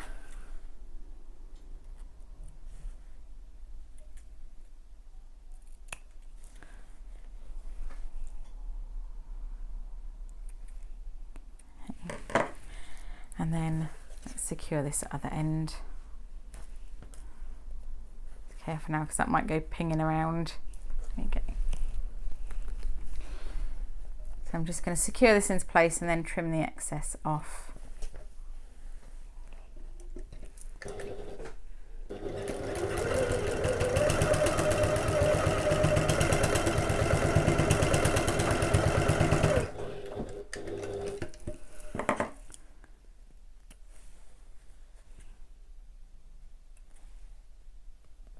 Okay, lovely. I'll do the same for this one. Make sure that's nice and even. I'm going to pop this to one side while I do the other one, because otherwise I'll do this to completion and then I'll think, oh no, I forgot to do the other one. So I'll do the other one now. So feel free to fast forward me if you want, or I'll see if we can speed me up a bit.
Okay, right, that's both of those done. That was quick, wasn't it? I'm saying that in the hope that we've managed to speed me up on the video. Right, so retrieve your M lining panels. Let's pop my safety pin closed because safety never takes a day off, even on a video. So we want our M with our lining pocket attached. And did I mark this? Oh, I did. Well done me. Let's mark the centre on the right side so I can see what I'm doing. And then just gonna mark the centre of my pocket with a little pin. I'll use my turning gap pin so that I know that that's nice and centred. Okay, so we're going to pop this, where are we going to pop it? 1 inch or 2.5 centimetres up from the bottom of the lining main panel, and we are going to make sure that it's nice and centred. So I'm lining up my 1 inch line on the bottom and my centre mark with one of the lines on my ruler, and then I can pop that in like so. And then I'm gonna just add a few pins to make sure that that is gonna stay in place where it should. Don't worry too much about the sides and the top at the minute, just worry about the bottom edge for the moment.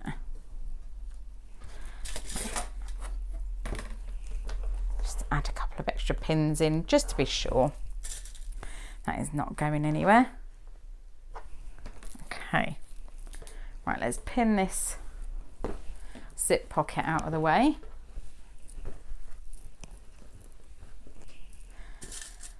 Don't want that getting caught in this seam, do we? Okay, so now we're going to straighten these side edges so that these pockets are, or these corners are nice and square and the side edges are kind of straight and parallel as best you can. Okay, that looks pretty good to me.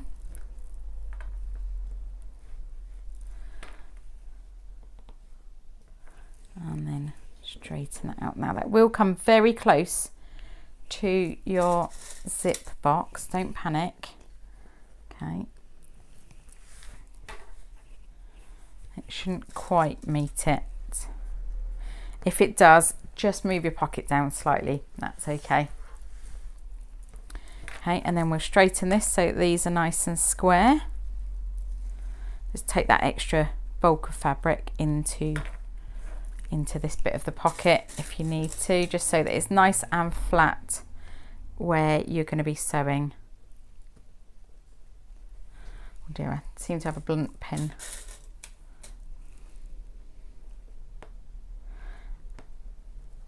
Somehow blunt pins always seem to make it back into the pin pot, don't they? And then you find it again, you think, oh, it's still that blunt pin. We go ahead now and pop it in my little pot down there, so remember to dispose of it safely. Okay, so we're just going to straighten out this top corner again.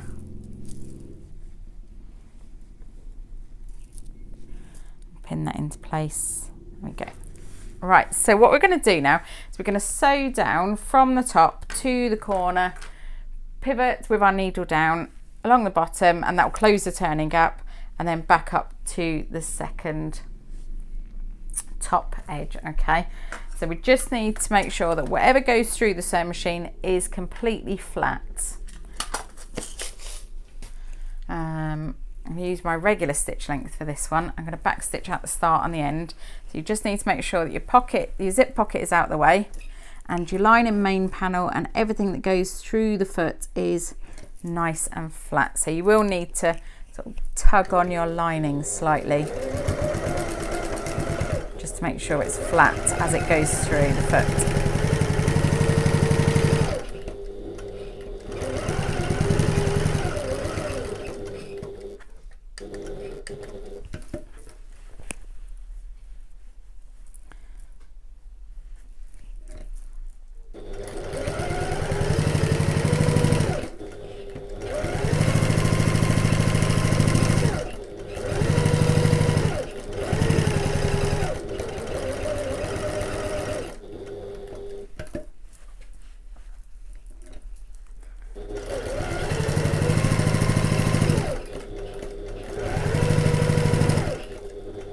Okay, and as we come up to the top again, we've got that zip pocket in the way. So I'm just tugging slightly on my lining main panel to make sure that everything is nice and flat as it goes through under my needle. Okay, now I've added a little bit of extra stitching there because I know that the person who is going to use this, her husband, is very, very dramatic when it comes to putting things into pockets, and has popped a few pockets. He's very much just thrust things into the pocket, and as you may already be aware, that's my husband. So I'm hoping this will be my bag, and I don't want my husband to put things in the pockets with his full strength, because otherwise those stitches could pop. Right, now I think I'm going to divide this in half, this one. So that's an added extra little bonus. So we just need to make sure that this top is all nice and even, but you're all flat and even along the bottom there. So all you need to do is make sure that you follow that line up from the center. Helps if you don't take your pin out as you're demonstrating, all the way up to the top, and then back stitch a few times over the top, pivot, and so back down that same line. Okay, so I'm gonna just make sure that that's nice and straight by lining up a line with my ruler and the line where I think it is on there, and I'm gonna add a little chalk line to follow, just so that I know that I'm doing that nice and straight. Although, as I said, these kind of pockets are excellent if you're slightly wonky with your stitching, because they hide a lot of wonkiness. So I'm just going to add a few more pins in to keep that bit flat. So it doesn't matter how ruckled this all is, as long as whatever you're putting under your needle is flat, it will be nice and neat. Okay, so we'll start from the bottom here, and I'm just going to back stitch a couple of times. As previously mentioned, I like to reinforce my pockets. So up that center line, and as I come to this bit that's a little bit ruckled, just make sure it's nice and flat under the foot. Back stitch a few times over that elastic casing and back up to the top, and then stop with my needle down and pivot and go back down that line of stitching, going over what we've already done.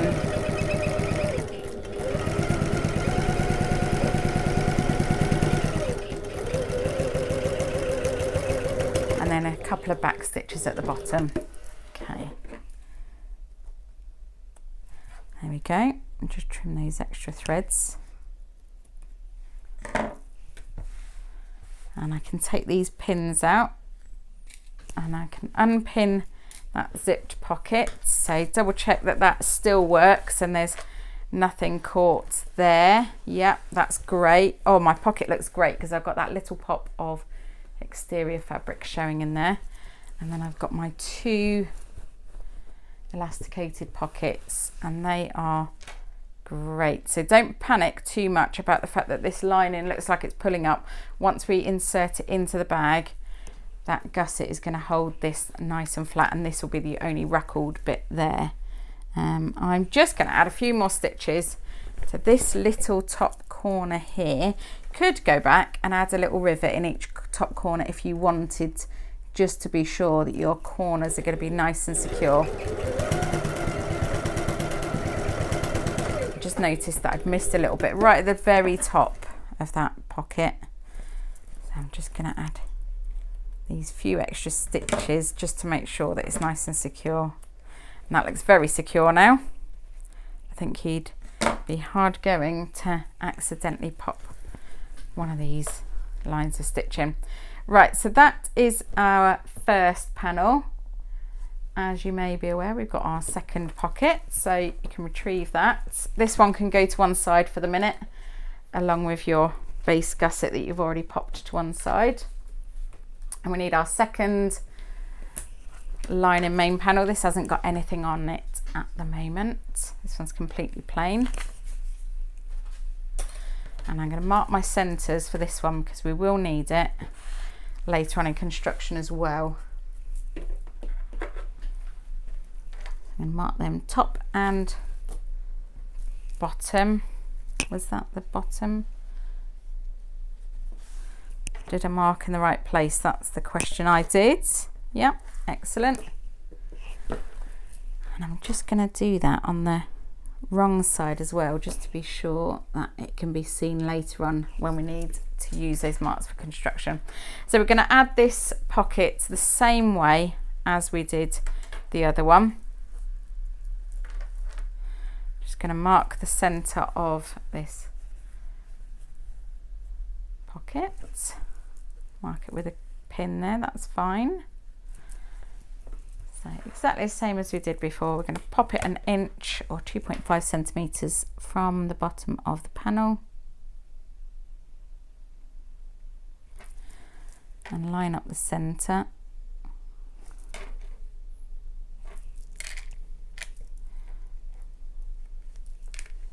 Approximately, and then I'm just going to add a couple of pins to make sure that that stays in place.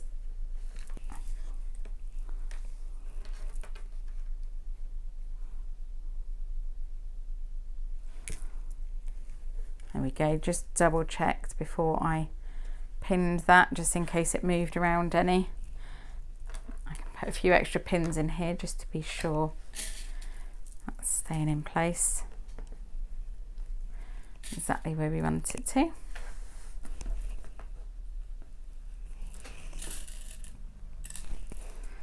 So you can decide whether you want to divide your pocket or leave it just one big one. Okay, so we straighten out the sides so those corners are nice and square, and the sides are kind of straight up-ish, as straight up as you can get.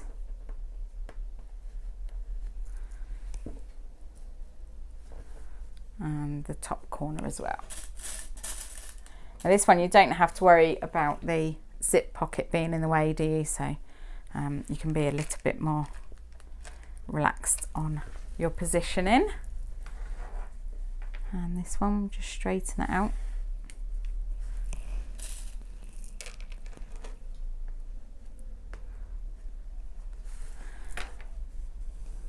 All along this side until we get up to the top.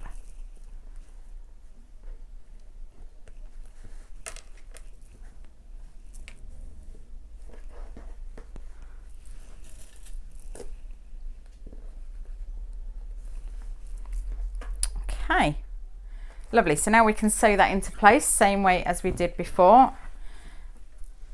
So we're sewing at 1/8 of an inch or 3 mil from the edge. I'm going to add a few extra back stitches at the top.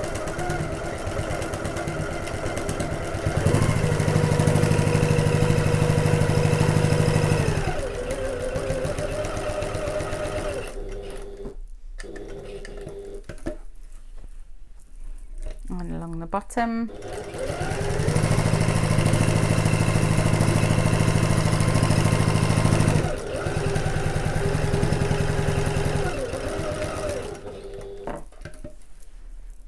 And around the sides.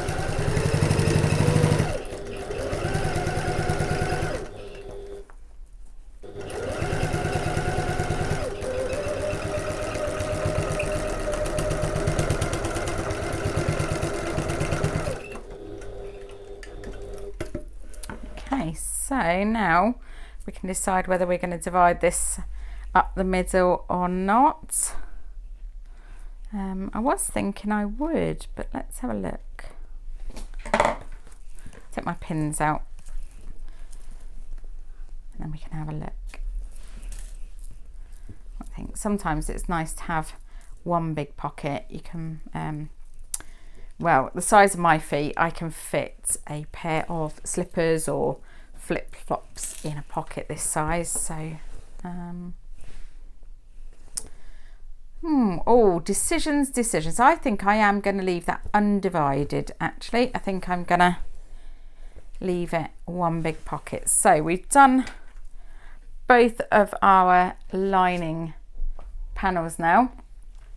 All of our pockets are in.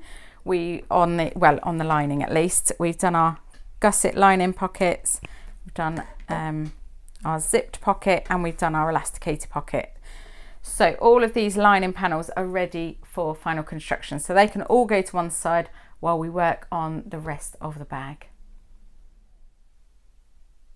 The next part of our getaway bag construction then is to work on the base, and I'm going to use the foam core board first. So this is the stabilizer. It's very lightweight. It's 2 pieces of card with a bit of rigid foam in the middle. It's an artist supply material, so you would find artists use this for mounting pictures or paintings and things. So it's not really intended for bag making, but actually it forms a really great solid base. It's very lightweight, as I said. You can easily punch holes through it, you can add feet through it, and the best thing is that when it's in a bag, your weight is distributed across the whole width of it, and it doesn't crease very easily. Just retains its shape really, really well. Now I am a little bit limited on space here because I've got my mat here, or my board that I use for punching holes, so I'm gonna differ slightly from the pattern in that I'm going to punch my holes through my base first and then centre that over the faux and punch my holes through the faux leather. That's our base gusset, whereas the pattern does have you do both together. So you would pop your base gusset down and then centre your foam core board over the top and then punch holes. But in this case, because I'm just so tight on space, I'm just going to do my foam core board first and then punch the holes in the faux afterwards. Okay, so we need to mark the centre. We're doing 6 holes, so we need to work out the measurements for those. So mark to the centre, and we're going 8 inches either side. So I'll draw a line 8 inches either side. Hang on, I haven't quite got my line straight there. Let's try again. Okay, and then 8 inches either way is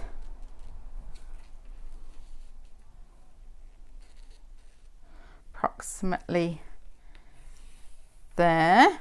So these will seem close to the end, don't panic. In fact, I'll tell you how close to the end they are. They're ½ an inch away from the end. They only really need to be in the base stabilizer, the foam core board, slightly. This workspace is not very big, and I've made it even smaller by having the board there. That's okay. Okay, so I've drawn a line in the centre and 8 inches either side. I don't know if you can see that actually, so I'll use my pink pen for the next bit. Then the measurements in the pattern tell you where to pop the holes based on the faux leather. But it also says at the end of that paragraph on step 25, it tells you how far away they'll be from the foam core board edge, or the edge of the foam core board. So that's what I'm going to use for the minute. And I'm just going to, where that intersects the lines that we've already drawn, just going to add a little mark there, and that's where our holes are going to be. I'll just do this one at this end. So you've got 3 on this side, and there'll be 3 on the other side as well. And then we'll punch our holes, and then we'll use this as a little template for the faux leather. If you've got space, then it's a lot easier and a lot better to punch these holes together, and then you know they're fully accurate on both pieces. But if you haven't, like me, got a lot of space, that's okay.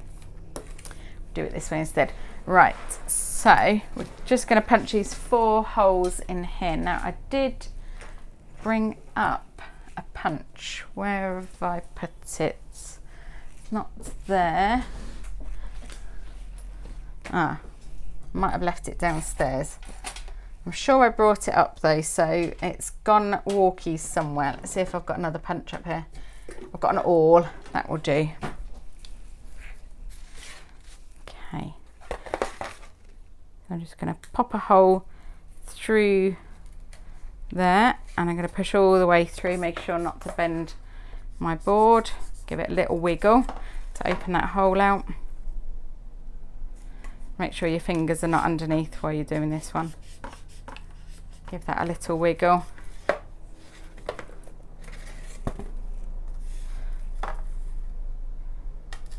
And then pop that one through there. Give that a little wiggle. And then this one, I've got two lines here where I lined up slightly wonky, so I'm going to go on the second line that I drew. Give that a little wiggle. Should hopefully see these coming through on the back side of the foam core board. There we go, and give that a little wiggle. And the last one.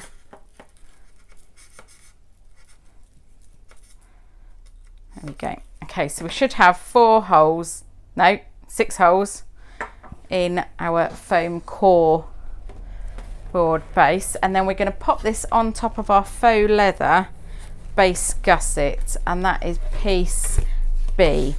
So we're going to centre this over the faux leather, and what I've done is I've marked the centres of both of my pieces to make sure that they are completely centered, and I'm just going to measure each side to check that it's even. Yeah, that's fine there. Just before I punch any holes, I just want to be sure that it's nice and even. Yeah, great. Okay, so I'll use my pink pen because this one shows up through onto the faux leather. If it is it going to mark through? Let's see.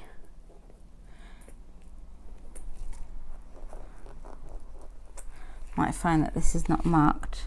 Let's have a look.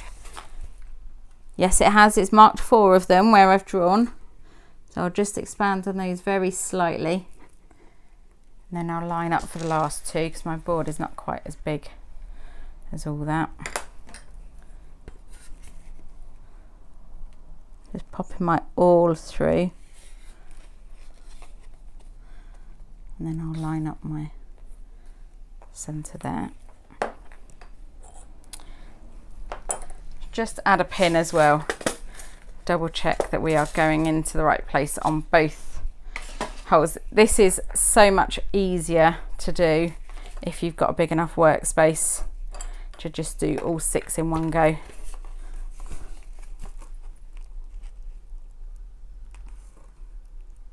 Okay, there's one positioned. I'm going to wiggle around a bit. Make sure that this is in the right place.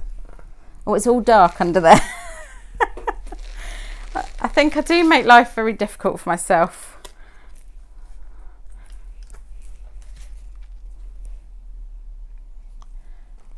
Looks like I was miles off with that one. That's good, isn't it? Okay.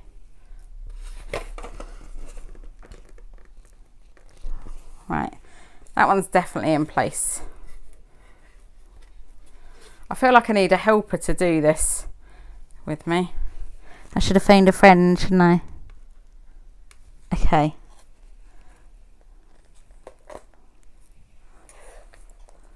Right, that is definitely straight. So let's draw holes through there.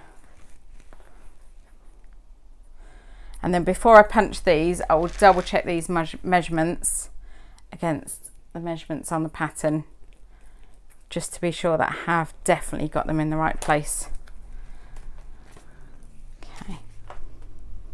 Right, I can see my little pin marks straight through those holes. So in theory, I should have it right. Let's double check.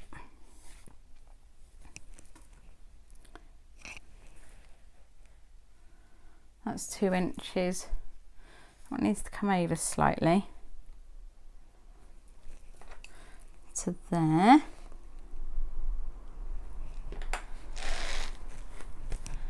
Have a look at this one. Yeah, that's fine. Yeah. Okay, good. After all of that, actually, it did work out okay. Who knew? So I'll pop this all through. I will punch these properly once I go down and get my hole punch from the studio downstairs. But just for the minute, so we know they're definitely there. And pop this all through and make a few holes.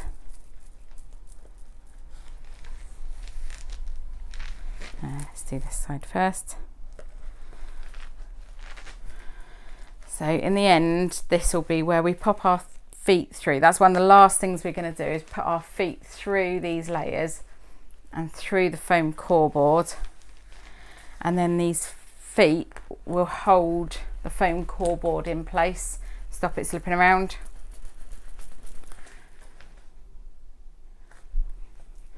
Okay, give that a little wiggle as well. Okay, right, my holes are punched despite all of that.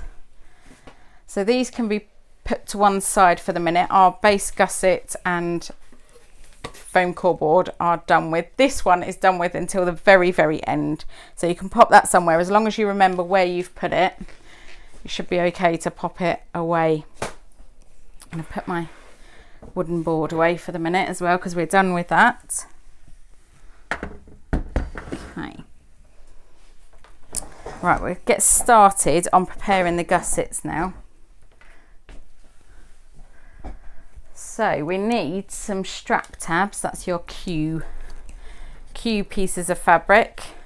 And in the pattern it does say about adding a bit of twill tape. So if you've got a strong machine, or you know you're going to carry lots in your bag, then I would add some twill tape. If you're not, and you don't have a very strong machine, just leave the twill tape out. That's completely fine.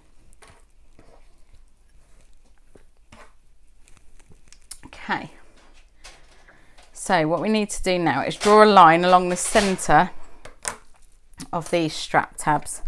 So they're 2 inches wide. So we're going to draw a line 1 inch in. So that's 5 centimetres and 2 centimetres if you're working in metric. That my ruler went a bit squiffy then.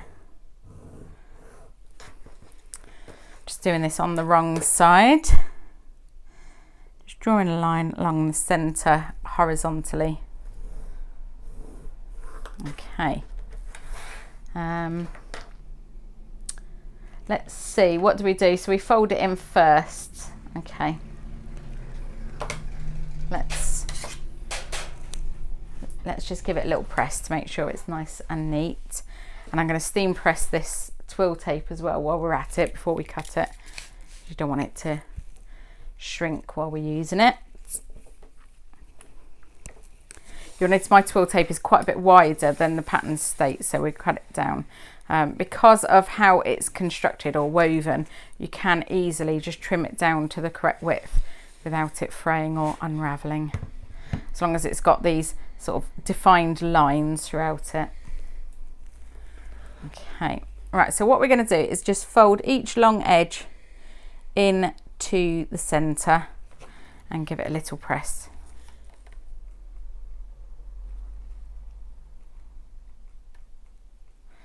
And then we'll fold the other side in and give it a little press.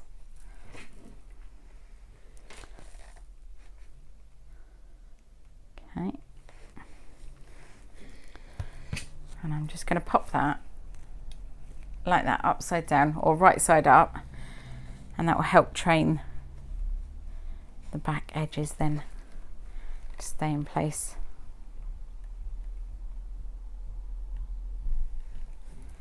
And same for the second tab, fold each long edge in, give it a nice little press.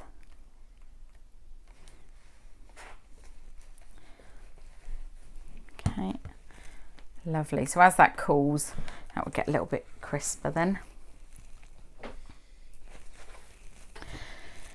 Now I am going up to my top stitch in length, and I'm going to sew at 1/8 of an inch or 3mm away from the edge on the right side of each strap tab, and I'm going to sew along the entire length. There's no need to back stitch at the start and the end.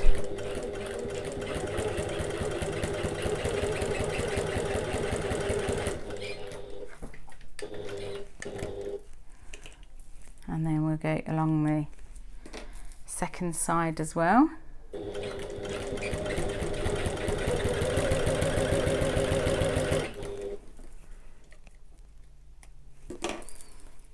And the last side.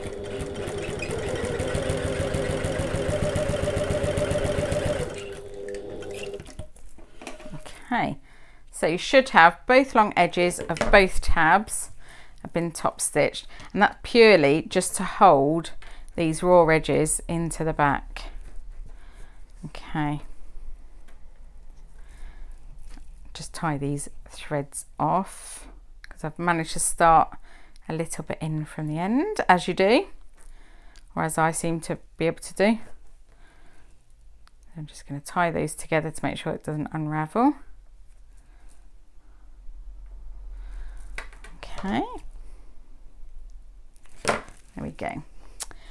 Then what we're going to do, if you want to use twill tape, we'll trim it down now. Let's see what width it needs to be. I think it probably needs to be 3/4 of an inch wide. That's correct. Okay, so 2 centimeters wide,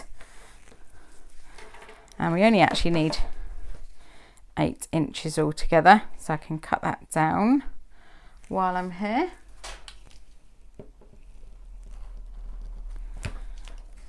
Okay, so I can cut this down to 3/4 of an inch wide, or 2 centimeters. One edge seems to be straighter than the other, so I'll line it up on that straight edge there. Okay,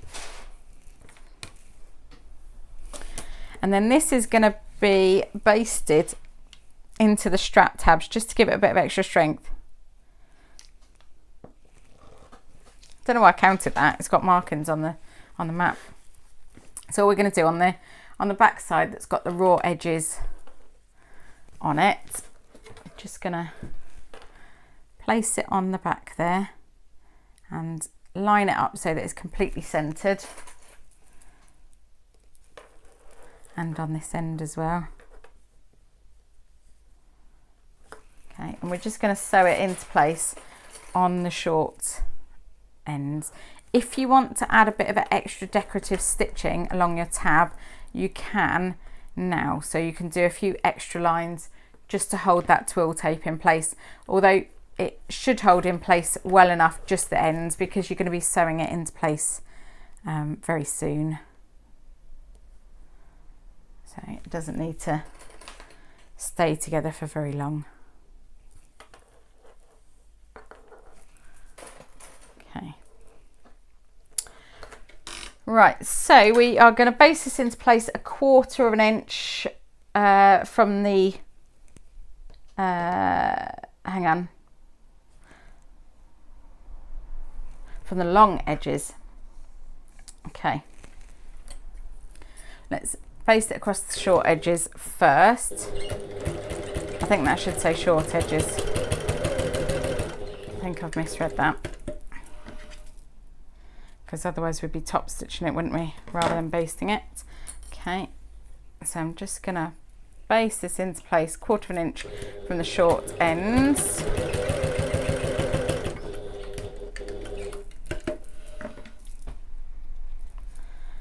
Like so. I'll do the same for the other one as well.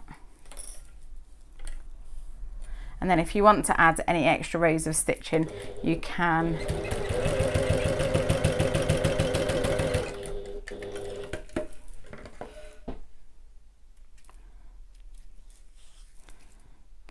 Okay. And the last side, I'm just making sure that it's nicely smoothed down before I sew it.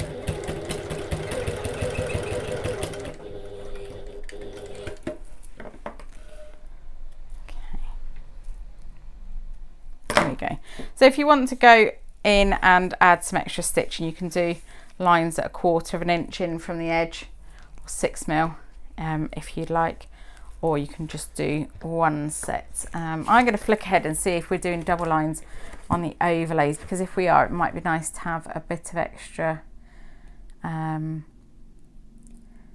Yes, we are, so it might be nice to have a bit of extra decorative stitching on that, mightn't it? I should know this, but I've made other bags since I wrote this. Right, so I'm turning it over to the right side, and I'm going to sew using the same stitch length actually, so it matches. I'm going to sew it at 1/4 of an inch or 6mm through all of these layers.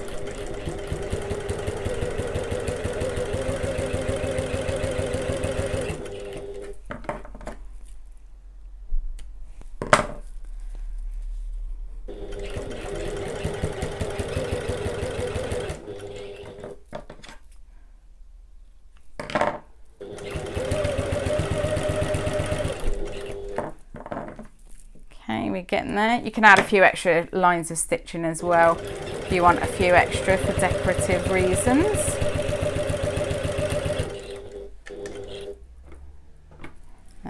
Okay, right, they look great actually with that double line of stitching on. I'm glad I did that.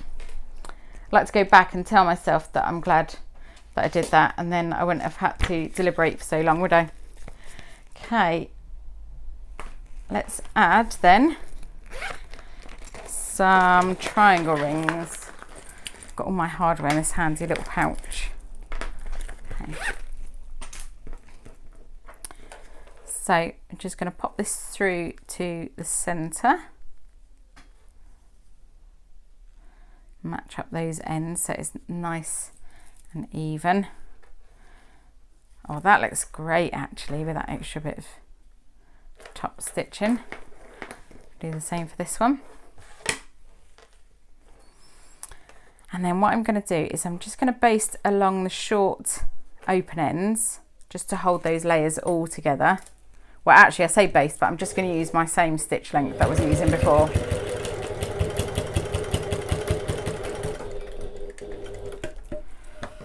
And then we're going to go in and top stitch nearer to the triangle rings, sorry, to hold them in place while you're using the bag. So this just holds the ends together while we're sewing, while we're constructing the bag. Okay. Right, so I'm going to swap my foot over and change to a foot where I can get really close to these rings, and then I'm just going to sew across there under the hardware just to hold it in place, so that when we're using the bag it doesn't swivel around on the tab. As if by magic, my tabs are sewn. Okay, so we need our base gusset. So that's our faux leather, our exterior base gusset. That's piece B. And oh dear, my trolley's trying to attack me again. They'll tell you that my floor is quite uneven, so every now and then the trolley decides to come and have a little hug. Right, so we're going to work on the ends, short ends of our base gusset. I need something heavy to pop there to hold it in place. Sorry about that on the camera. Not very attractive, is it? But it holds it in place at least. Okay, so we are going to have them in the centre with an inch or 2.5 centimetres overhanging the raw edge. So to make sure that I'm doing that accurately, I'm going to mark an inch on my little tabs. And then I'm going to line up that mark with the edge of my fabric. So I've got my centre mark there. I can line it up with the centre. Actually, let me line up my centre on my mat that I'm using, and then I can make sure that my tab is perfectly centered and the edge of the fabric is in line with that line on the strap tab. Okay, let's sew one into place just because of my precarious situation with the water bottle there. Don't want to risk it flying off. So I am just, because we're using faux leather for this, I'm going to baste it into place with a long stitch length, and I'm not going to go wild with the back stitching, so I'm going to do one and back stitch, and then to the end and back stitch, just one stitch back stitched, okay, just so you're not perforating your faux leather more than you need to. So I've sewn that with a 1/4 inch seam allowance, that's 6mm seam allowance. Okay, well that looks lovely with this fabric, actually looks very good.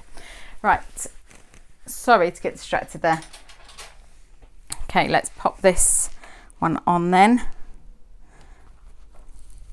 So again, lining up that line with the edge of my fabric, and then we'll baste it into place.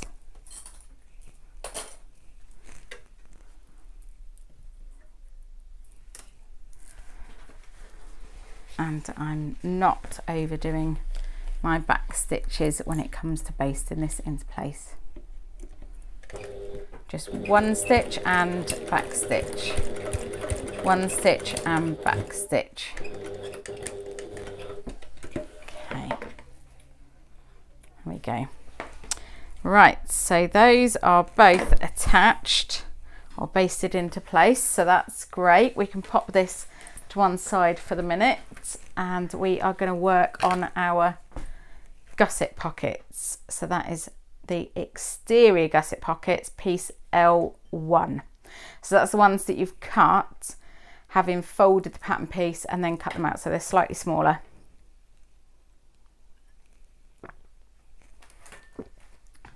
Okay, here we are.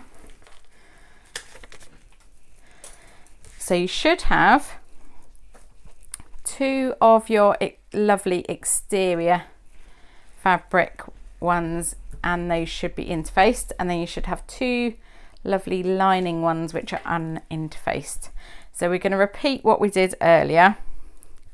I know they're a different shape, but we're just going to repeat what we did, because these ones are just slip pockets, they're not elasticated. Gives it a slightly more elevated look, doesn't it, without the elastic on the outside. Okay, although I do know somebody who could do with a bag with an elasticated pocket on the outside, because she keeps putting her coffee cup inside her handbag and it tips over, and then she has to wash her handmade handbag, and that's twice now. So I think she may have come to the point where she thinks it's not worth putting my coffee cup inside my handbag. Right, so let's change back down to our construction stitch length. I'm going to sew using our regular seam allowance of 3/8 of an inch or 1 centimetre. Back stitch at the start and the end, and we are sewing along the top and bottom edges.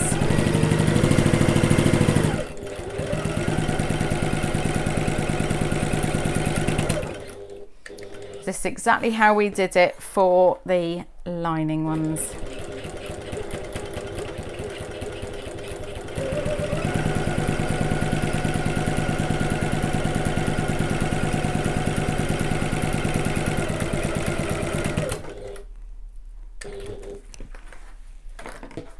Okay, and then we go back and do the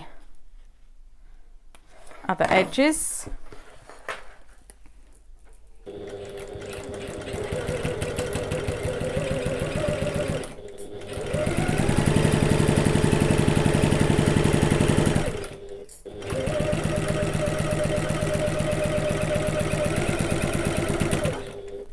Again, back stitch at the start and the end. Just finish this one.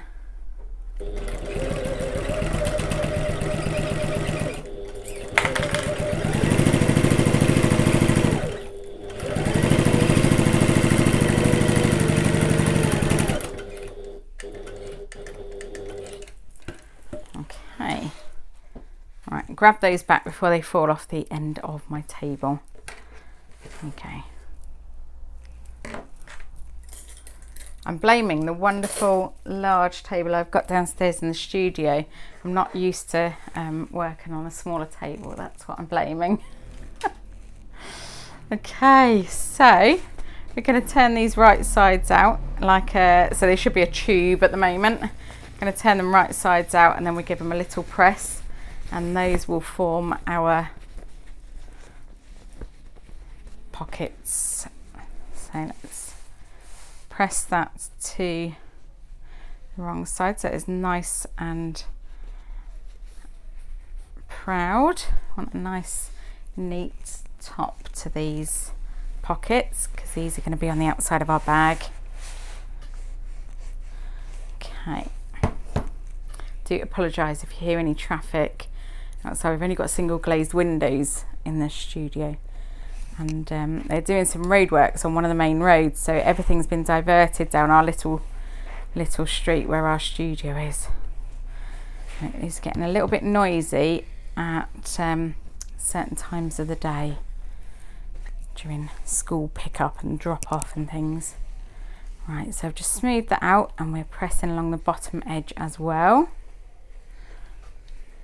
I think that looks lovely and neat, so that's great, and we'll do the same for the other pocket.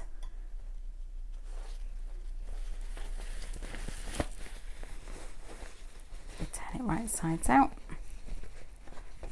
So these two fabrics are actually from different designers and different fabric companies, but the yellows match very, very well. It's quite hard to match yellows sometimes, isn't it? They're like red. You've got to have a certain reds and purples and yellows. You've got to have a certain sort of shade to be able to match it. Otherwise it looks like you're mismatched. But this is matched up pretty well. I think things like blue, you can go with multiple shades and it looks quite cohesive. Whereas certain other things like red and purple and yellow, it needs to match really. Okay. Right, that's lovely. So we are going to top stitch on the top edge, so that's the longer edge. And we're going to sew 1/8 of an inch or 3mm away from the edge. And we're not making casing this time, just top stitching.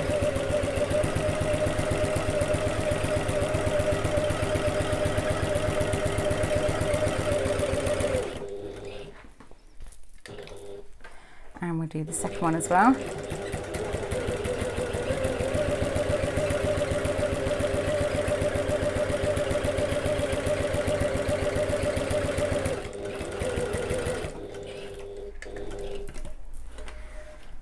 Okay.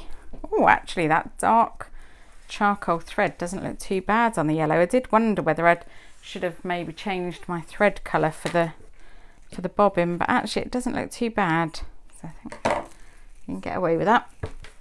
Right, so we are then going to retrieve our exterior base gusset again. Here we go. And using chalk or removable pen or something that you can take away afterwards, we're going to draw a line 8 1/8 of an inch or 20.5 centimeters from the top of each short end. Okay, so 8 1/8. I'm going to stand up for this, I think, so that I can be really accurate and get a chalk marker.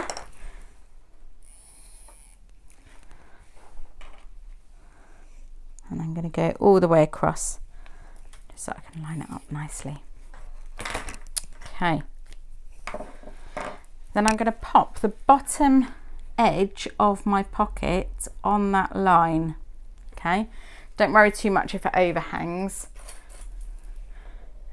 It shouldn't do, but sometimes it does, and that's okay. It's either wonky cutting or wonky stitching. Now we are only going to sew the bottom edge into place on this one. So The top of this should be around about an inch away from the top, or 2.5 centimeters from the top. Let's double check. Yep, that looks great. And we're going to top stitch along the bottom edge, just only the bottom edge, and we're going to sew 1/8 of an inch or 3 mil away from the bottom edge of the pocket. So I'm going to just roll this up so that I can fit it in to my machine. It will crease slightly because you've got the you've got the Decaville light in there, but don't panic, it will come good in the end. So I'm starting with my needle down in case I need to adjust my hands.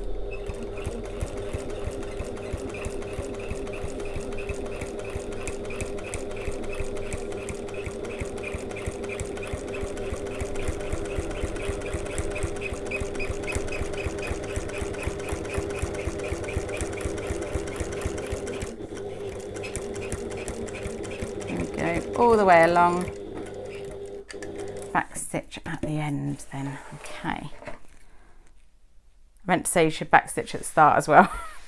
But I don't think I did, so I'm just going to tie these off. Oh dear, knocked my water bottle over, but that's okay, it's got a lid on it. I think either I should stick to smaller bags, which if you know me, you know that's fairly impossible. I like doing big bags. Or get a bigger table. That might be the case there. Right, so we've sewn the bottom into place.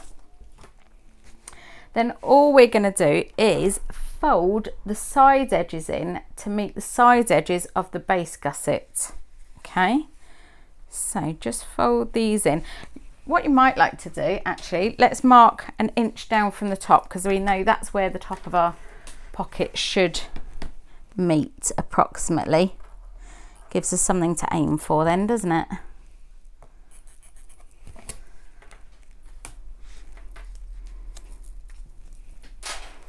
Okay, so let's line up the top side edge with the edge of the base gusset. And that's nice and smooth along there. That's all we want. So there will be a bit of fabric gathered in here. Don't panic about that. We just want this side edge to be smooth. Okay, and pull this second side up into place. Add a little clip. And then make sure that edge is all nice and smooth all the way down. Lovely. Okay, so that will form our exterior pocket. Now we can base this into place, but I'm just going to stay with the same stitch length that I've got because I'm already using that stitch length. So I'm going to start at the top. I'm going to use 1/4 of an inch or 6 mil seam allowance, back stitch at the start and the end, and so all the way down to the bottom of the pocket.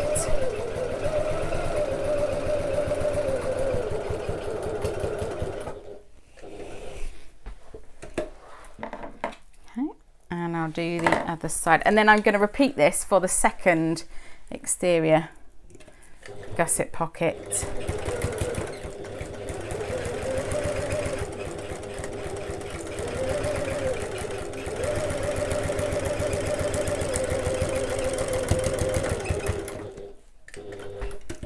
Okay, there we go. So mine is slightly wonky on the back, so I'm just going to trim that. Oh, nearly lost it then. Just going to trim that so that it matches, because I'll need that to match when we come to the final construction. And then we can do our second exterior gusset pocket. Gives you a real good idea for how your bag is going to look. These fabrics are going to look together, I think. I think that will look great together for my choices, so that's good. Okay, and then we need our second pocket, and I'm going to repeat the same process all over again for this one. So feel free to fast forward me or follow along.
Right, there we go. So that's both of our pockets done. I think they look great actually as pockets go.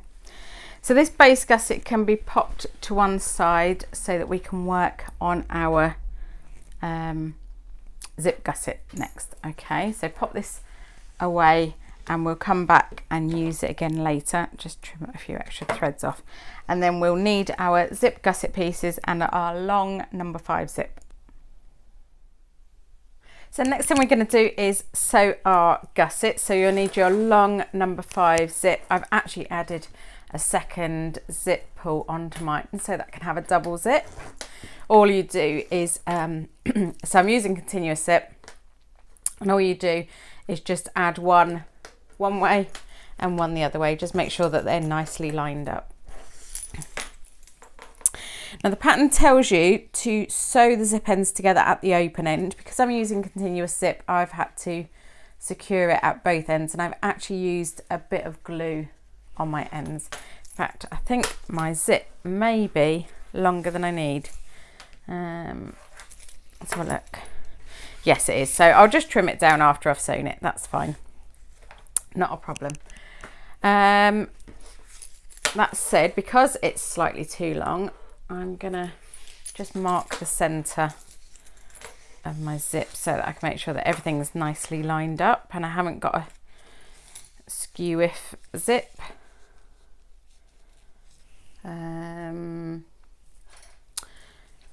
Let's see, maybe a little pin would be helpful, just to mark where the center is of that. And then I can get it all nicely lined up. Okay. So you'll need your zip gussets for this bit, and you'll need both your exterior and your lining. So that's my faux leather for me, and my cotton, which I've got for the lining. Okay, and you should have interfaced and stabilized and done all of these bits and pieces. We need one of each for the minute, so you can pop one of each to one side. And then I'm gonna mark the centers of these as well, just so that we know that everything is nicely centered. I might move my zip over there so I don't lose it off the end of the table. So I'm just going to fold this in half and mark the center so that I know that I've got it all nice and even. I'm going to do the wrong side for my line. Actually, do you know what? I'll do both, wrong side and right side, just to be sure, because it's easier doing it now while it's flat on the table than it is to do it once it's already constructed and sewn. This one's a little bit harder because we've got the stabilizer in there. That's okay. Even it out as best we can. Here we go. And I might pop a pin in there as well. Just adding the pin through the seam allowance so that it doesn't mark on the bit that's going to be seen. Although this one you can use a hairdryer just to smooth out any holes.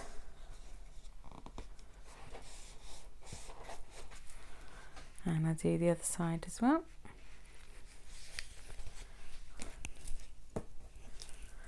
So if I'd done these in the start when the pattern told me to, they would be done by now, wouldn't they? Okay, so we are going to need our zip. Where's my zip? There it is. I'm going to add a line of basting tape along one long edge of our exterior zip gusset.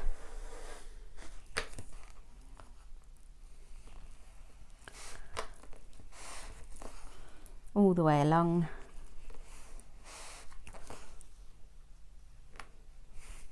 Make sure to just give this a really good press down, nice smooth out,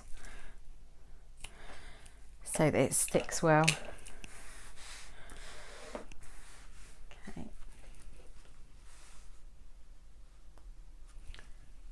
And then I'm going to take the backing paper off, like so. That was quite theatrical, that was. And then add my zip right side down. So because my zip is slightly longer and I have glued the ends, I can, if I can get it past these pins, undo this most of the way. Okay, so lining up the raw edge of the fabric with the edge of the zip, the outside edge of the zip. Just going to press that down right sides together all the way along, and I'm working from the center out. It would help if I did it evenly, wouldn't it? There we go. Okay, all the way along.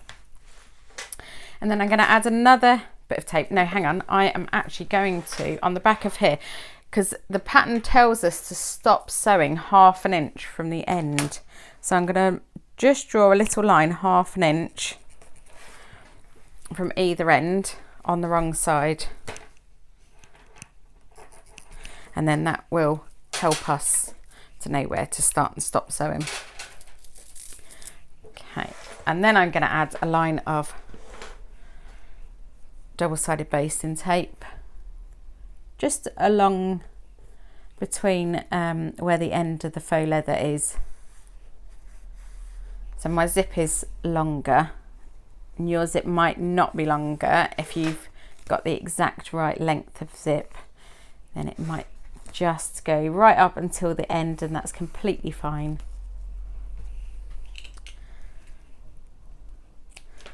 But mine is slightly longer, so that's okay. I did say I might trim it down afterwards, but I don't think I will, because I like to have a little bit of extra zip in the seam allowance, just so you know, over time and with use, it's not going to come out of that seam. All right, so we'll pop this lining down, right sides down on top, lining up the center and the raw edges all the way along, got a bit of fluff there. Okay, and because of the length of this and how unsticky my tape has been sometimes in the past, I'm just going to add a few clips to this second end. Okay, and I just want to check that my 1/2 inch marks are lined up. My lining's slightly longer on this side, so let's remark that.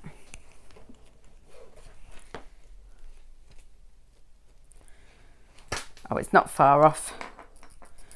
Okay, so I'm going to sew my regular construction stitch length for this, and I'm going to back stitch at the start and the end, and I'm going to sew with a 3/8 of an inch seam allowance. If you find that it's really hard to do a 3/8 of an inch seam allowance, then you can do a 1/4 inch, that's fine, or you could do a 1/4 inch and go back in and do another 1/8 of an inch to take it to the 3/8 of an inch.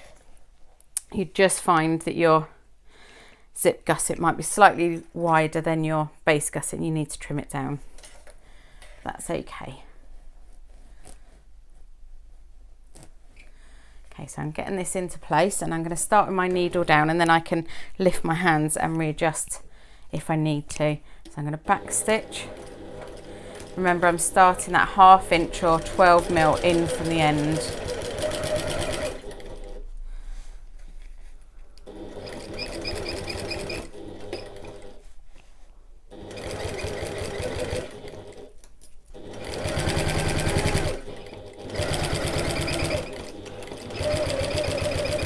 So take your time as you sew along here, trying to maintain the seam allowance.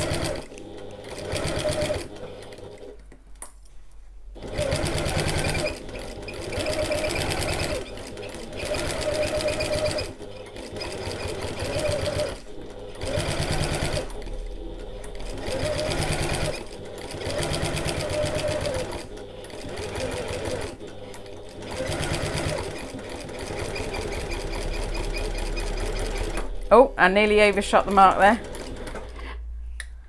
I forgot I was supposed to be stopping at 1/2 inch away from the end. There we go. Short-term memory is a great thing, isn't it? As long as you've got it. Okay, so just trim those threads and fold this back and double check that it looks all right. Yep, it looks good to me. Okay.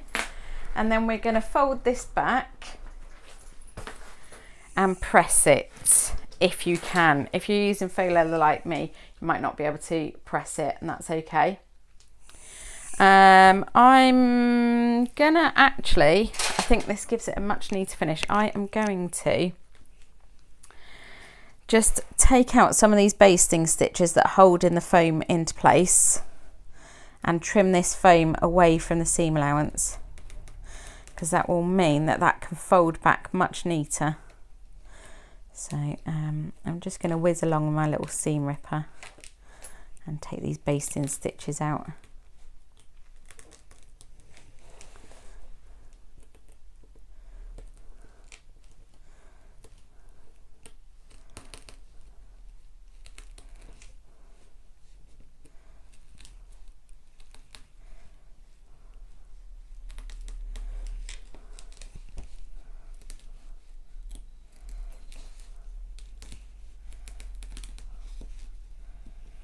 just going all the way along. You don't have to do this. I just think it gives it a little bit easier to fold back, gives it a little bit neater finish, because you haven't got this extra bit of stabilizer in the seam allowance there.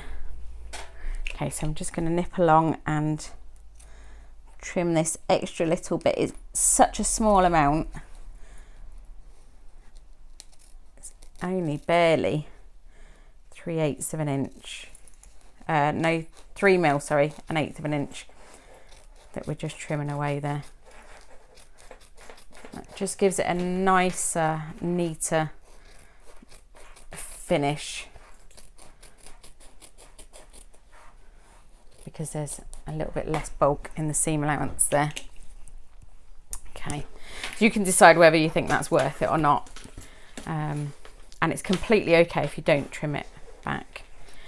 So because I'm not going to press mine, I'm going to just finger roll it back, and I'm lining up my center marks on the lining and the exterior, and I'm going to add a little clip either side of my center mark just to hold that in place,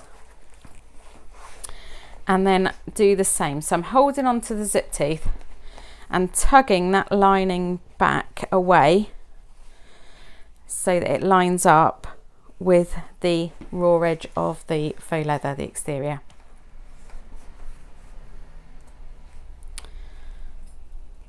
I'm going to do the same all the way along, just making sure this is all nicely lined up.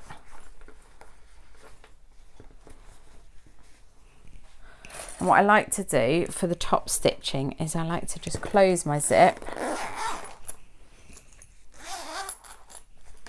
and then you can make sure, you can check that your fabric is not too close to your zip before you do that top stitching. So I'm going to change my stitch length up to my top stitching stitch length, and we're going to sew along the edge of the zip where we folded it over. We are going to start and stop 3/8 of an inch from the end, although I might just go 1/2 inch, just in the hope that I will remember to do it correctly on the next bit of the video. Okay, so again I'm just going to draw a little mark with my chalk, and again. Okay, so don't worry about these bits that are unsewn, we will come back to those afterwards. Now I'm going to leave my thread tails long, like so, and then I'm not going to back stitch, I'm going to take them to the back and tie them off. Okay, so we'll just get lined up with that first mark, and I'm going to start with my needle down. I'm going to take my time sewing this.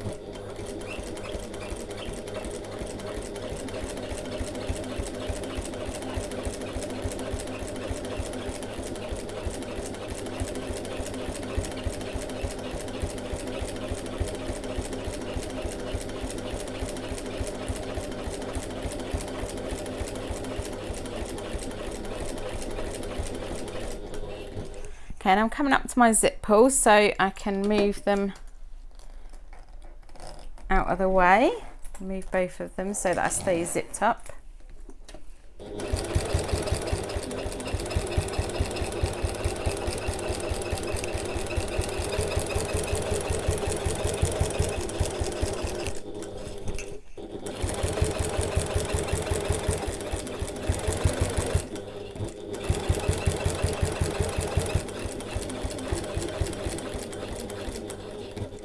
Okay, I'm coming up to that point and I'm pulling it out with my thread tails long again. Okay, oh that looks great actually. I hope my second side looks just as good. So all I'm going to do is just tug on that bobbin thread and a little loop should appear like we had before, and pull that through to the back, and then I'm going to give this a little tie off.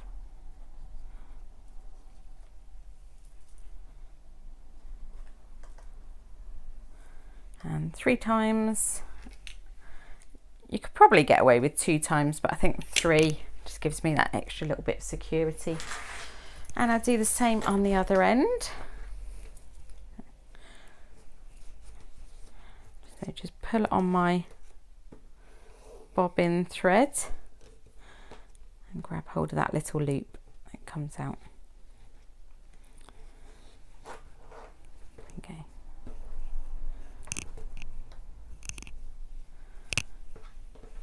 Okay.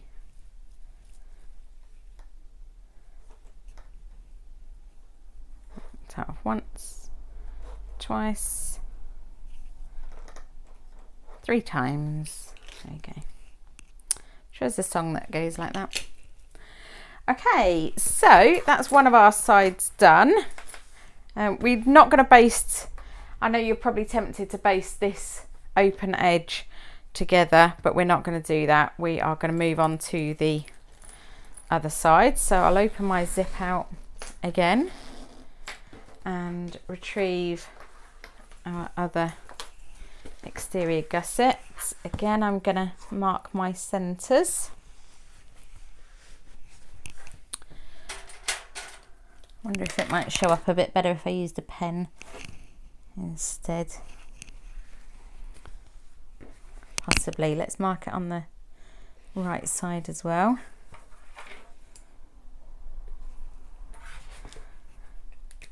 Okay, and we're going to add some double-sided tape, the same as we did before. This is exactly the same process for both of these. I'm wondering how I can position this so you can see the length of it. That looks pretty good.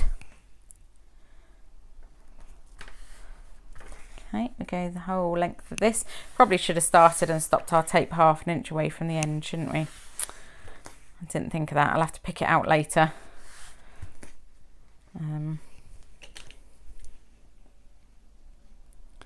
do it on this bit and then I'll look like I've learnt something. Okay. Right, look, not too late to cut it out at that end. Excellent. Okay, so we'll take the backing paper off. And then we pop this down and we try and ignore the fact that we've got half of the zip already completed. Oh dear, I've lost my centre mark. Where's it gone? There. Okay, so I'm going to line up the centre of the zip, again matching raw ends, or raw edges, sorry, and with the zip right sides down facing our exterior fabric, facing the right side of our exterior fabric, and we'll put that all the way along. Okay, we mark our centres on our lining as well. Top and bottom. I don't know if it's really top and bottom. I suppose it is actually, because if you look at the back, I suppose it's top and bottom. Okay, oh dear, this is sprung out of place. Bring my second half in to match a little bit. And then we need some tape again. And we're going to go on top of the zip, again along the edges, raw edges. All the way along.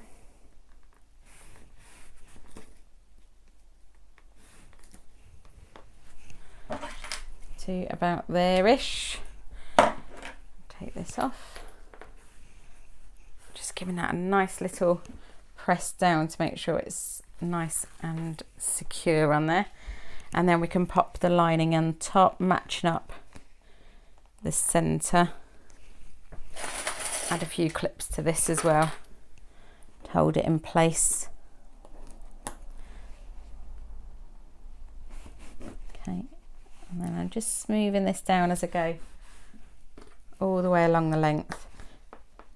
Your tape might be completely fine without clips. Just think my tape gets slightly damp in the studio.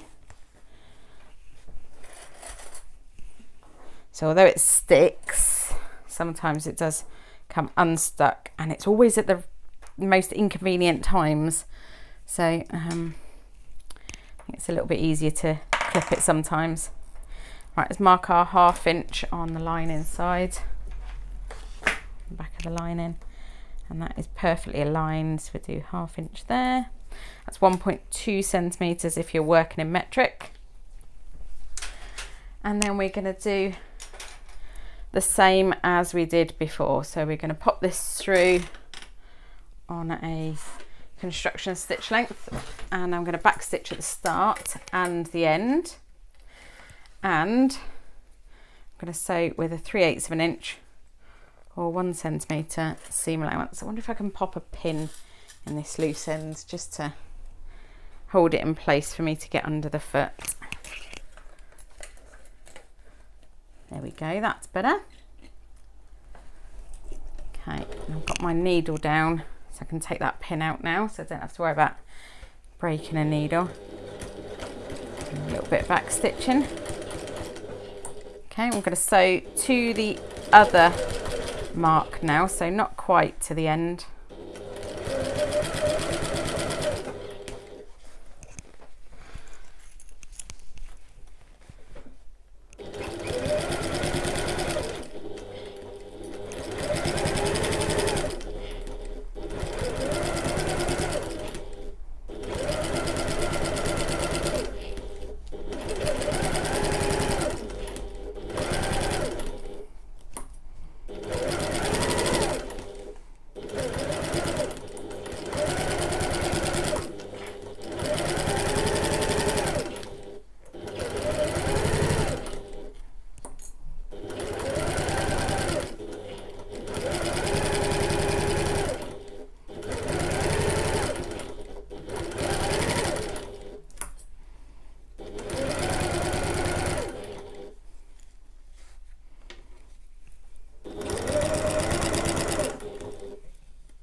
Okay, and I remembered to stop at the right time then and back stitch. And trim these threads as well. Take my centre pin out now. Let's have a look. It looks okay. How have I got a stray thread? I always end up with a stray thread in the weirdest place. Can't work out where that's come from. Oh no, I've made it worse. Made it longer. Where's it come from? Come from this side. Gosh. Okay. Lovely. Let's have a look from the right side. That is also lovely. Now I haven't actually got that much foam in that seam allowance. I must have been a bit stingy when I was cutting that. So just going to leave that as it is and bring these, work from this side. I'm going to bring my center marks together on these raw edges. Just make sure they are together, and then I can work my way along, pulling the teeth out, make sure the teeth are protruding, and my raw edges on this end are nice and matching. Little clip all the way along just to hold them in place while we sew. And then we do this half as well. A few more clips. Got some very random clips in this pouch of clips. Okay. Don't know where I gathered them from. Okay. There we go. So, oh dear, through both of the layers. If I'm clipping through the layers, I might as well get both of the layers at once, hadn't I? And I'm just clipping all the way along. Oh, I seem to have used more clips on this side than the other side. Maybe it's that little sliver of foam that I've left in there. Okay, so I'm do up my zip, check that it's all good, it's not going to get caught, and then we'll sew on our top stitch in stitch length. My thread tails are nice and long, and we need to mark 1/2 inch, 1.2 centimeters from the end. That's where we're going to start and stop stitching. Just doing my chalk mark. Remember, this will be seen, so whatever you use to do those marks, make sure it's something that you can remove afterwards. Okay, so we'll pop this in like so. We'll start with a needle down.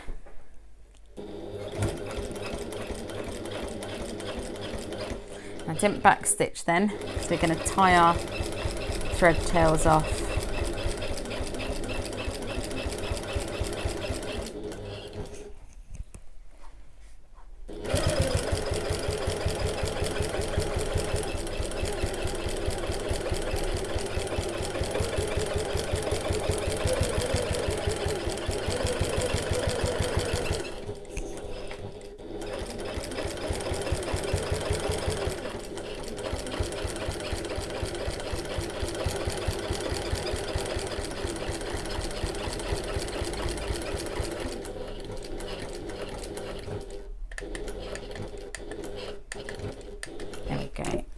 Okay, and again, leave your thread tails long, tie them off. Right, so let's turn this over. I think that looks great with that zip actually. I was going to go for gunmetal, but I didn't have one in my stash and I wanted to get started, so I went with a silver, and actually I think I like it. Silver's a classic, isn't it? It goes with most things. But I do quite like that. It's definitely a statement, isn't it? Right, so we'll turn this over to the back, pull on my bobbin thread, and I can get the top thread through then.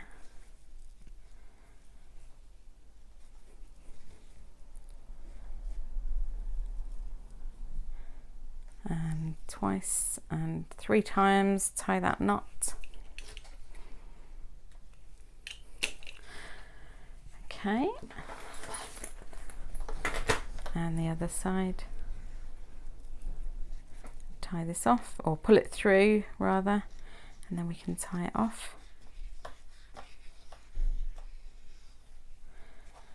And then that's our zip gusset done, and we're ready to pop it together with the base gusset. And then we can, oh dear, that one, right, that broke. Okay, let's see what we're doing on this side. We're okay on this side, it's still poking through, but I'm going to add a little dab of fray check just where that stitch goes into my faux leather. And then on this side, now I know I had a needle in here. There we go. Just going to get a needle and secure this thread onto my lining, just so I know that's not going anywhere. Must have been a bit enthusiastic there. We're pulling it through. Oh dear, I think I've chosen a needle with a very tiny eye as well.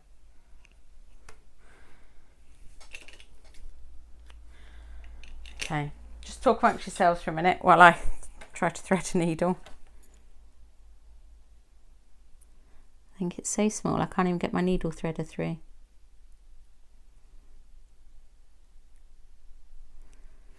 There we go.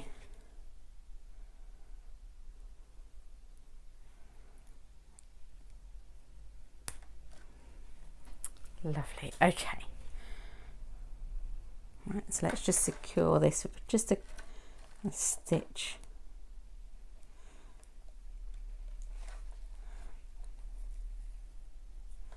Maybe I'll do 2 just to be sure. Excellent. Right, that's all the hand stitching you'll be seeing me do. in this video, definitely. Oh, I don't know, now I've said definitely, I probably will be hand stitching a bit more, won't I? Always the way. Right, add a dab of fray check on there. Okay, now I'm not going to trim my zip down to size. I'm going to leave it long, because while I've got all of this extra in my seam allowance, that's all of that security that my zip is not going to fray and come apart. Okay, right, lovely, lovely. So now we are going to attach our base gussets. Okay, so that's the ones that we've already added our pockets onto. So we can take these out, all of these clips. I'm going to mark with my pen there instead of having the pin sticking out. I think I could just admire this zip gusset for a bit longer actually before we move on to the next bit, because it's very, very pretty. That won't get this bag sewn though, will it?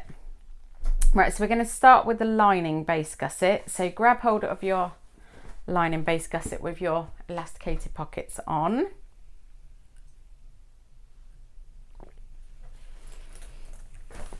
Okay, and then we're going to work with this one right sides up. Don't worry too much that it wants to pull out of shape, that's okay. And then this one right sides down. Can you see we've got our lining right sides down? Did we mark? No, we didn't mark the center of our gussets, so let's go ahead and mark the center here. You might have done, because you probably followed the pattern where it said to do that mark, and I have not. I've ignored it. So if you have also ignored it like me, you can go ahead and do those now. Just mark the centers. That'll help us get it nicely lined up with the zip. Okay, mark the center there and there. Okay, right, so we are going to align the center of the zip with the center of our lining base gusset, like so. And I'm going to add a little clip for the minute, just hold it in place so that I can pull it out and show you what we've got. Okay, so you can see we've got our, do you know what, let's just clip these out of the way. That would be easier, wouldn't it? Just clip our exterior out of the way for the minute. Okay, so we are lining up our, I could do with a bigger table, you know, if I haven't mentioned it already. So we're lining up this straight edge of our zip gussets with our straight edge of our base gusset. Okay. So, now my zip gusset is a little bit too wide. Let's have a look at this first before we do. I've skipped a step. So I should be 9.5 inches wide. Let's see, should be 9.5 inches wide, and I'm a little bit too wide in places, I think.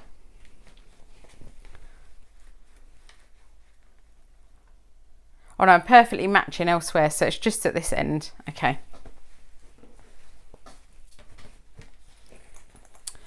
Okay, well, it's always worth double checking, isn't it? And I should have double checked it, and if it was too wide I could have trimmed it a bit narrower, but it's user error. Okay, this is a lot easier to do when you're not worrying about people seeing what you're doing. just like to reassure you. Okay, I think I'm going to start again with lining up this zip with the center of my lining base gusset. Need some little clips, not these big clips. Oh, you can't see still because I've got it too high. There we go. Okay, so I'm just adding a clip through the lining layers on the wrong side. Okay, now I can clip my exterior zip gusset out of the way and carry on just matching these all the way along.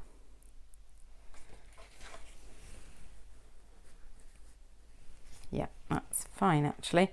It does match. I don't know what I was thinking before.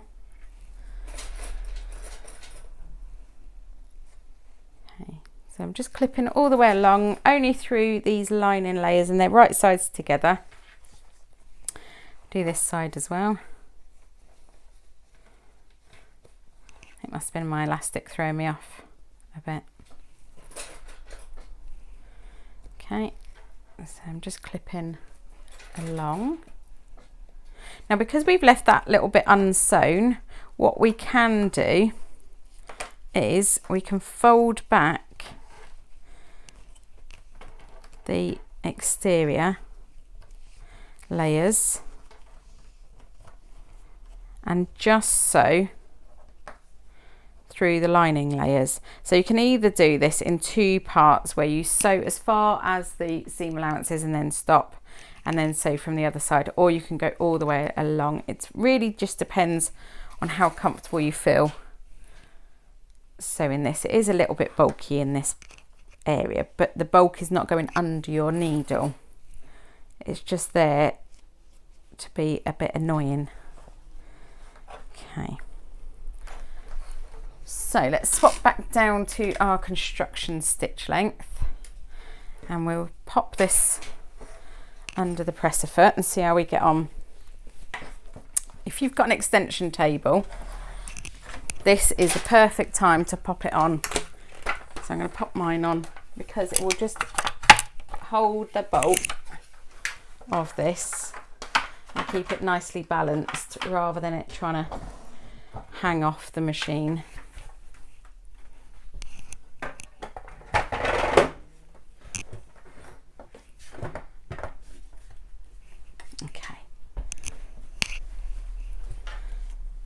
Right, so let's get this under presser foot.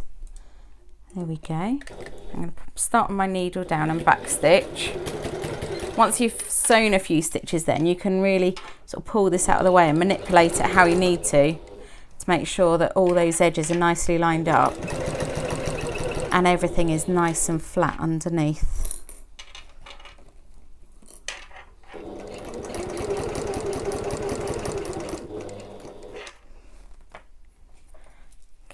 So as I'm getting close to the zip, just going to pull this faux leather back out of the way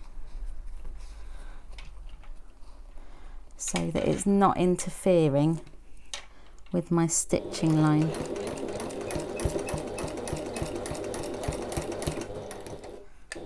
Okay, and I've sewn as far as the zip, but I haven't sewn over it. In fact, I don't need to cut my stitches. I'm just gonna whiz over to the other side.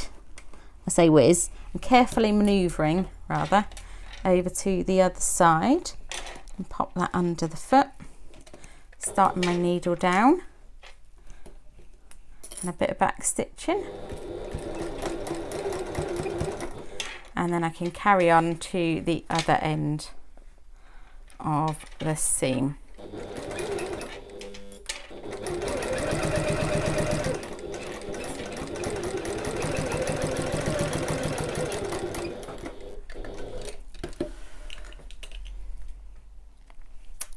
Lovely. So let's double check what we've got here. We've got our exterior completely unsewn at the end there, but the lining is sewn across the whole width apart from this little bit just over the zip. and that's okay because we will close that afterwards when we turn it through. Okay, so now we're going to do the same on the other side. So pull your zip gusset. Your zip gusset is smaller or shorter than your base gusset, so you will need to pull it up out of the way. Let's line up the centre first. That's what we did, wasn't it? So I'm lining up the centre of my lining base gusset with the centre of the zip. Add a little clip in that side and this side, and then just clip all the way along. I can clip my exterior out of the way for the minute now, can't I? I wonder if I maybe cut my elastic slightly too small on the other side, because this side is not pulling anywhere near as much. So I may have cut my elastic a bit narrow. Okay, there we go. So we're all nicely organised, ready to sew. Okay, I'm just using gravity here to pull everything into place. So don't worry too much that you've got all this sort of lining base gusset gathered up underneath. That's okay. We want our zip gusset to be shorter just for the shape of the bag. Don't want it to be exactly half and half, otherwise you won't be able to have pockets on the side. Okay. So back stitch at the start. Just going to sew along here as far as we can, or as far as we feel comfortable.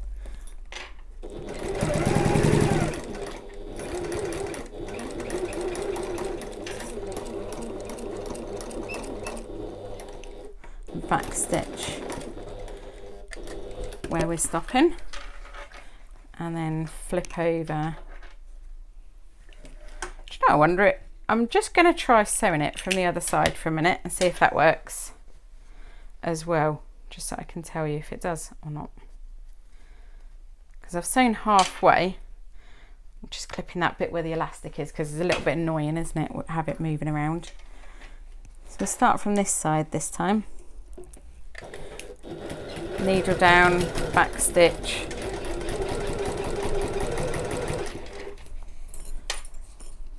sewing along as far as I can.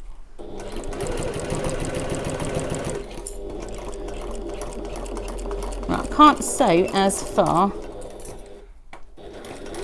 but I've managed to get as far as the zip, so that is as far as I need to. So long story short, it does work. And it's your preference. Let's see, yeah, that looks great on that side. Let's have a look at what we've got.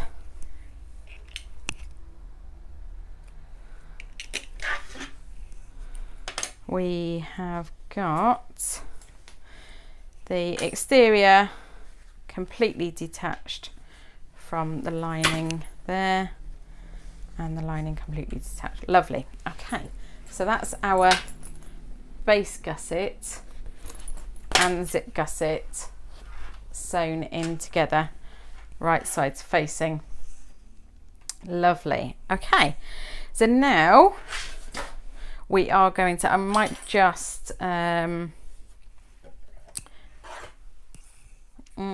thinking about moving my extension table out of the way, but I might see if I can do it with the extension table in place, because it's a lot easier to sew. Right, so we want our exterior base gusset with our pockets attached. Make sure your triangle rings are poked down inside your pockets there, so they're out of the way. And then we're going to pop our exterior zip gusset on top, ignoring this lining that we've got. Okay, so this time we're going to line up the center of the zip with the center of our strap tabs that we've got attached already. Okay, and then you can add a clip in either side just to hold that in place. And then I do find though that it's a lot easier sewing this faux leather because it's less prone to wibbling around like the lining. But if you sew the faux leather first, it's really hard to then sew the lining in because you've got the bulk. That's why we do it this way. Okay, so again, we're starting from the end there and needle down, back stitch at the start, and we're sewing as far as we can, or as close as we can to the zip.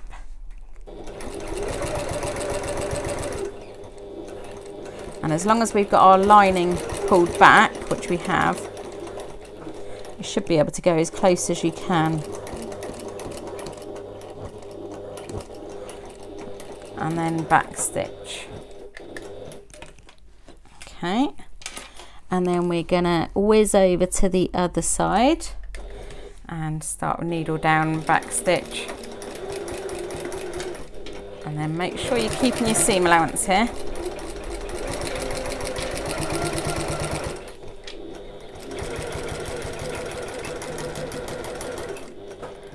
There we go. Okay, and back stitch at the other end. Now before I call this complete, I'm just going to double check that I haven't got any skipped stitches from the bulk of that. No, that's completely fine. Okay, and I'll have a look from the outside and check that that is all nice and even. Yeah, looks good to me. Okay, and then we want to do exactly the same on the other end of the base gusset. So, or I might be able to do it this way. It's a little bit easier for you to see this way, isn't it? Let's clip this lining out of the way and the zip. So you can't really clip the zip out of the way on the when you're sewing the lining bits in, but you can when you're sewing the faux leather bits in, the exterior bits in. So let's make sure that's perfectly centered there, and I'll clip it and then I'll turn it around so you can have a bit of a better view. Okay, so I've clipped my side bits in and then I'll get all the way to either end. This one doesn't spring around quite so much, so you don't need quite so many clips and things. So we'll start with my needle down and back stitch. Use my regular 3/8 of an inch or 1 centimetre seam allowance, my regular stitch length. Just make sure this is all nice and flat before I get there. Just pull that through. I'm having a little trouble because my walking foot has got a little bit on it that keeps getting caught on my lining.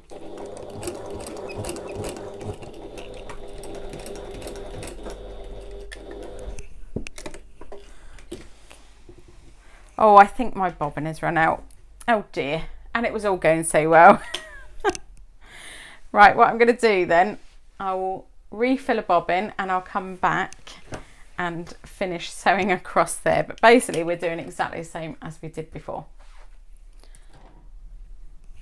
Right, I've changed my bobbin, I've sewn across those ends, so all 4 bits of our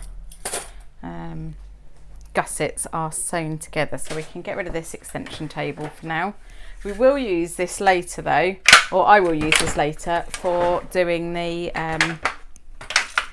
constructing the final bag, just because it takes the weight of it. So if you haven't got one, I'd maybe consider looking for some books or something that you can build up to the same sort of height. Okay, so what we're going to do now is turn this so that it's wrong sides facing.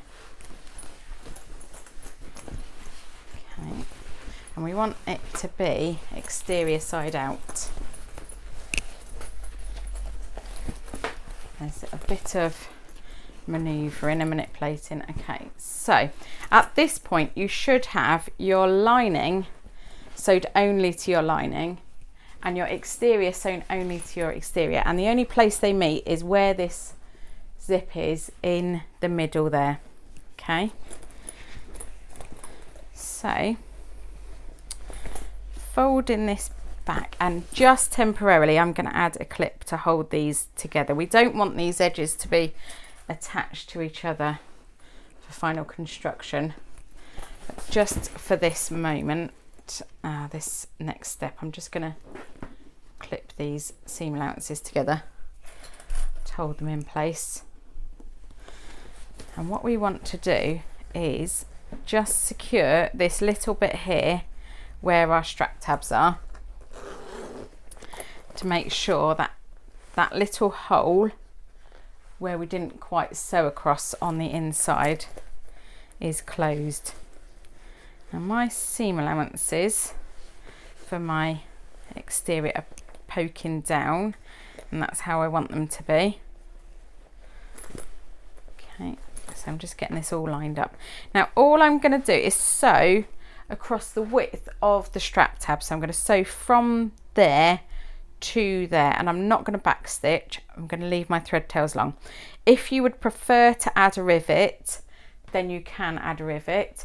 If you want to stitch and add a rivet, then that's also a great option. This is an area of stress for the bag. So in there you'll be able to feel we've got the exterior and our foam and our Decaville light. We've got the strap tab. We've also got the extra tail of the zip in there as well. Okay, so I'm going to pop this under my machine, and when I get it under my machine, or under my presser foot, I just want to make sure that all of those layers are still flat and in place. So I'm just going to have a little feel underneath before we sew anything. Make sure they're all nicely pulled out. Nothing's puckered or ruckled or other quirky British words that you want to use. Right, I'm going to change up to my top stitch in stitch length, and I've left my thread tails long, and we are literally just sewing across the width. I'm sewing on the base gusset 1/8 of an inch or 3mm away from the seam, and only for the width of that strap tab. Okay, and I've left those thread tails long. Oh, I'm sorry, but that looks amazing. That looks very, very nice. I like that. Now I'm going to turn to the back and just pull my top thread through. I'm going to be a bit more gentle this time after breaking my thread last time. I might use a, have I got a pin? Yeah, I might use a pin instead for this. Just to very, very gently pull that through, and then tie it off gently. 1, 2, 3, and then I can cut that off, and then the same here. So this is going to be inside your bag, and actually this will be very well, it's not a very obvious place at all. So I'm using my contrast thread, but if you wanted to, you could change your bobbin thread over to the thread that matches your lining if you want it to be a little bit less obvious. But in the final construction, it's not very obvious, I don't think, at all. There we go. Unless somebody's particularly inspecting your bag. Okay. Right, so that is one side done, and you can go ahead and add a rivet now if you want to through all of those layers. Just make sure that if you do, that your elasticated pocket on the underside is out of the way. Those layers are all out of the way if you do add a rivet. Forgot the word then. Okay, so I can unclip those, and I'm going to clip these seam allowances together and repeat this on this side. So my seam allowances are pushed down towards the base gusset, that's nice. And my seam allowances for the lining are also pushed down towards the base gusset, just helps all these layers sit a bit neater. And this one as well. And by pulling it out, you just prevent any ruckles happening there.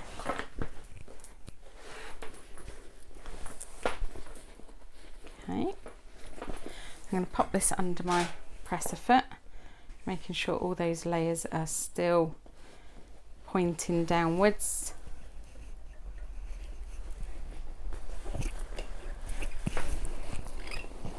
And just manoeuvre this however you need to get it in place nice and neat under your presser foot.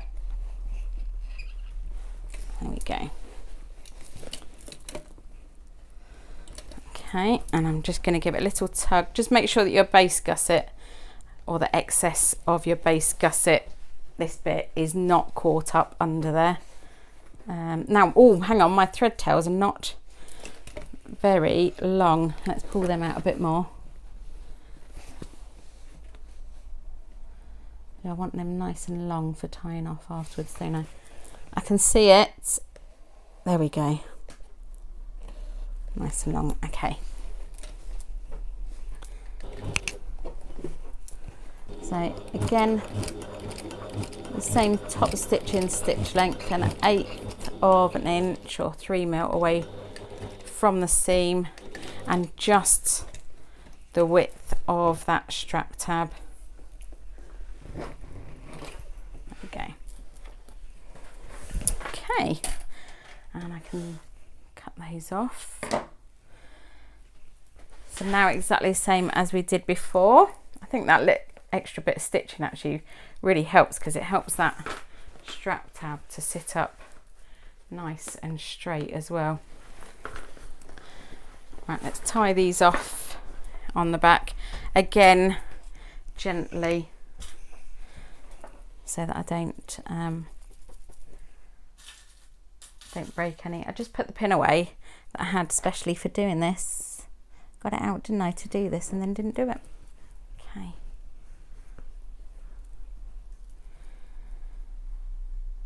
There we go. 2 and another one. 3, lovely. Okay. And the same on this end. Just to get my little loop.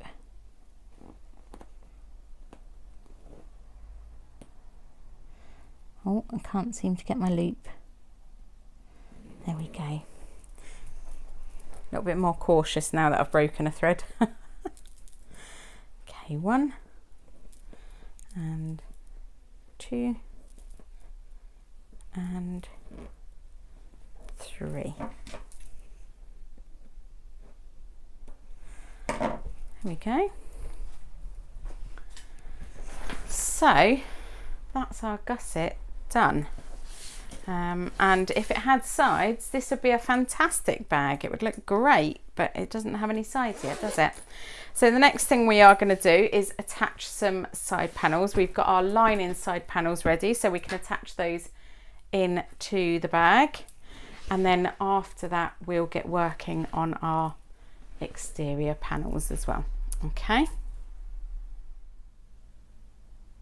Right, the next thing we're going to do, we've finished our gusset and our lining main panels. So we're just going to attach these lining main panels into our lining gusset. Okay, so that's the inside of this gusset. So choose which one you want to start with. I don't think it really matters. I'm going to start with this one. Just double check that your centre marks haven't disappeared anywhere. Okay, then what we are going to do, we've got our centre marks for our top and our bottom of our gusset. That's the top with the zip in it. Okay, I think I need to stand up for this one.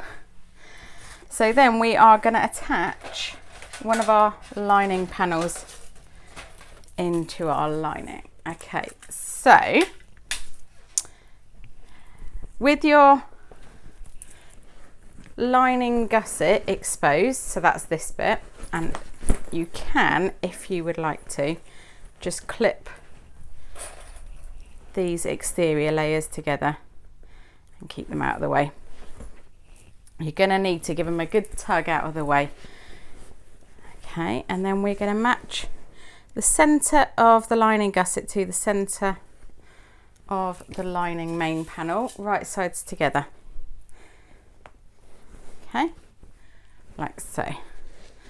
And then we're going to attach, or we're going to pin the, I don't seem to have a centre mark on my lining base gusset. That's really helpful. Okay, let me just make a little centre mark for that one, because we do need it right now. Okay, so we're going to match up the centre of the bottom of the lining main panel and the gusset. Okay, so I understand that it looks a real bit of a mess at the moment. Don't panic. Okay, so just ignore the rest of that exterior gusset, and we're just going to work our way around pinning the straight bits. Okay, so where the main panel is straight, we're going to pin the gusset to it. Okay, and then we'll ease around the curves afterwards. Just do the straight bits first because they are nice and easy. That's the bottom all pinned in. Let's work on the top bit now, and I find it easiest to sew with the gusset on top, so I'm going to add most of my pins to the gusset side, just so that I can keep an eye on where those pins are when I'm sewing, in the hope of minimising any kind of mishaps. Okay, so just even this out. Now I like to now work around the bottom corners next, and to do this I think it's easiest if you lift the panel up towards you so that gravity is just helping it hang down, and just ease around. You will need to make little snips into the gusset, so I do that just from where the pocket ends, and we're just doing that into the seam allowance, so little 1/4 inch or 6mm snips, because the seam allowance is 3/8 of an inch.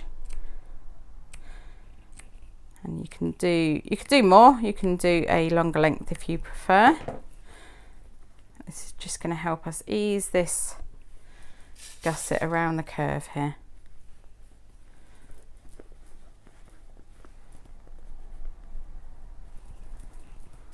Okay, just even that all out.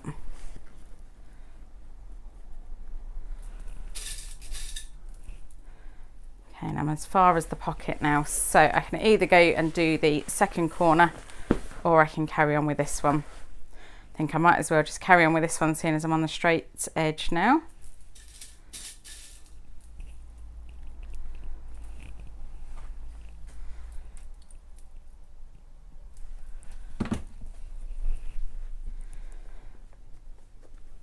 Okay, and we're coming up to where the top of the elastic pocket is on the gusset there. So that's going to be in the seam. So if you need to give it a little tug, you can. And I like to put a clip there, just to let myself know as I'm coming towards it. Don't forget you've got the elasticated pocket there. Okay, so I'm going to work all the way around to this top corner, just pinning. If you are somebody who loves to hand baste, then this is the ideal opportunity for you to hand baste this before you sew. On the lining I find that I don't really need to, but on the exterior I do. So you will see a bit of rare hand stitching from me. I say rare because I absolutely hate hand stitching nearly as much as I hate doing straps, as you'll find out later. Okay, so I've cut my little snips just to ease that round the curve of the main panel, and that side is in. Okay.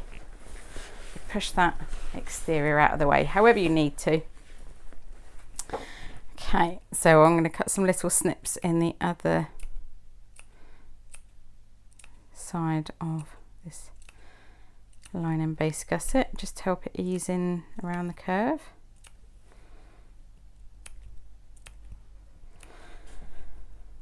I'm going to go as far as the pocket. Don't really want to snip into my pocket because it's going to be up and around that curve by then anyway. Okay, so just ease that around. Those little snips should help you to manipulate the fabric around that curve so that it's nice and smooth, without any puckers. If you are looking at this as you're pinning it and thinking, that's going to get puckers, then I would recommend that you do baste this before sewing it properly, and then you can control exactly what is where.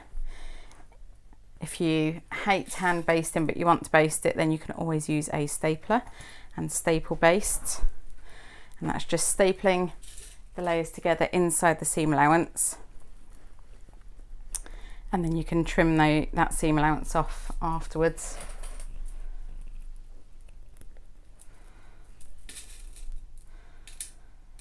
To remove those staples. Okay, right, I'm coming up to the last corner now. Just put a few little snips. Oh, I've got a bit of frayed area there, so let me just trim those. Otherwise I'll have random bits of thread poking out. Now this first one, I'm going to add a turning gap into the bottom so that I don't forget to do it, because if I leave it to the second one, I often forget to leave it altogether.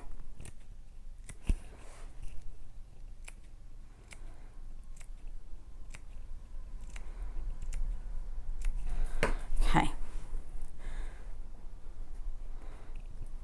Right, I think I've cut snips a bit more than I needed to there. That's okay. Every little helps, as they say. Okay.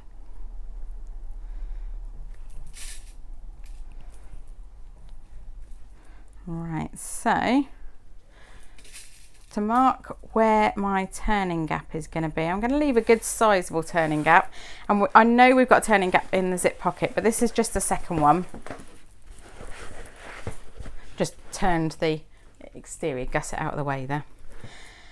So we're going to turn the bag through this turning gap, and then we're going to close this turning gap by using the gap in the bottom of the pocket. So leave a nice sizable gap. So I'm adding double pins in there, and I'll add double pins in here, and that will just remind me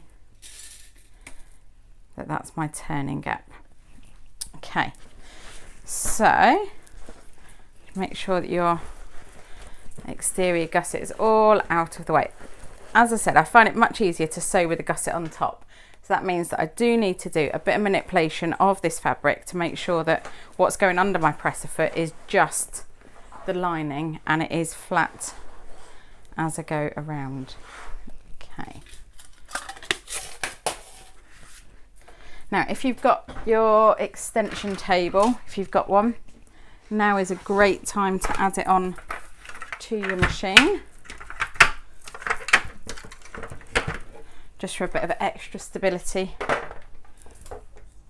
When we're sewing this, it will hold the bulk of this bag and stop it pulling off to one side. Just be a little bit easier on our shoulders. Okay. Right, so I'm going to start at the end of my turning gap, and we are using, let's double check what seam allowance we are using.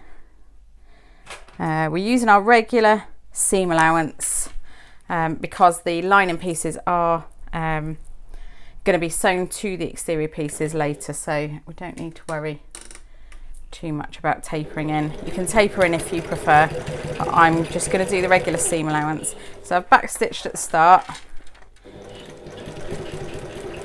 I'm just working my way around, just moving the bulk of the bag out of the way as I go.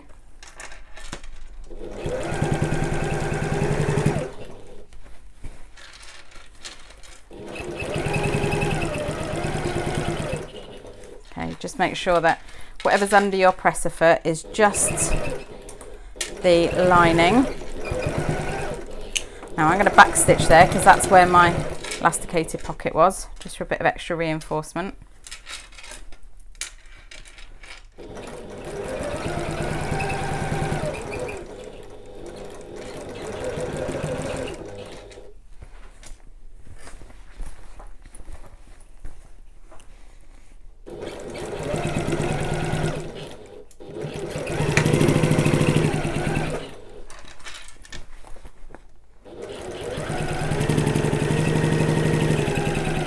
Okay, so just pull all these extra layers out of the way, however you need to sew this seam.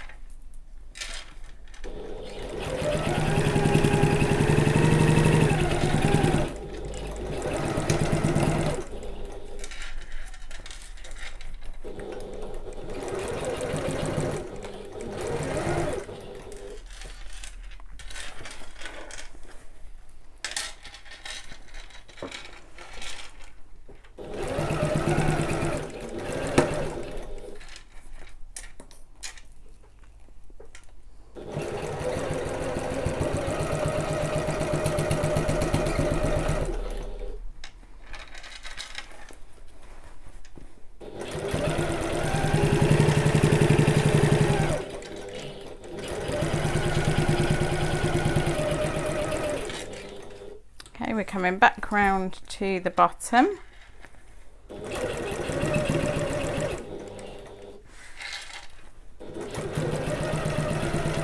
Now I've hit my double pins, so I'm going to back stitch here, and then I'm going to change my stitch length up to my longest stitch and sew across to the other set of double pins.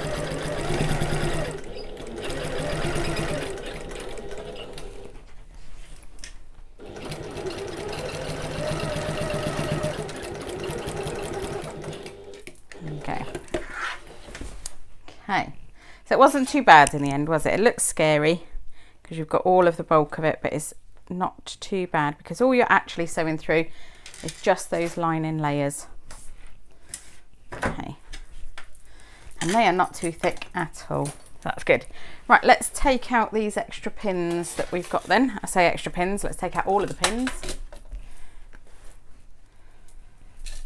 Might leave my double pins in so I can remember where to steam, because my thread colour blends in really nicely to my fabric, which is great, except when you're trying to look for something.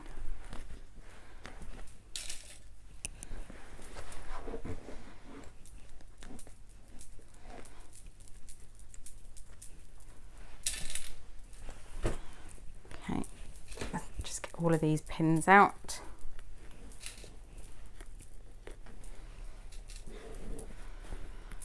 All the way around.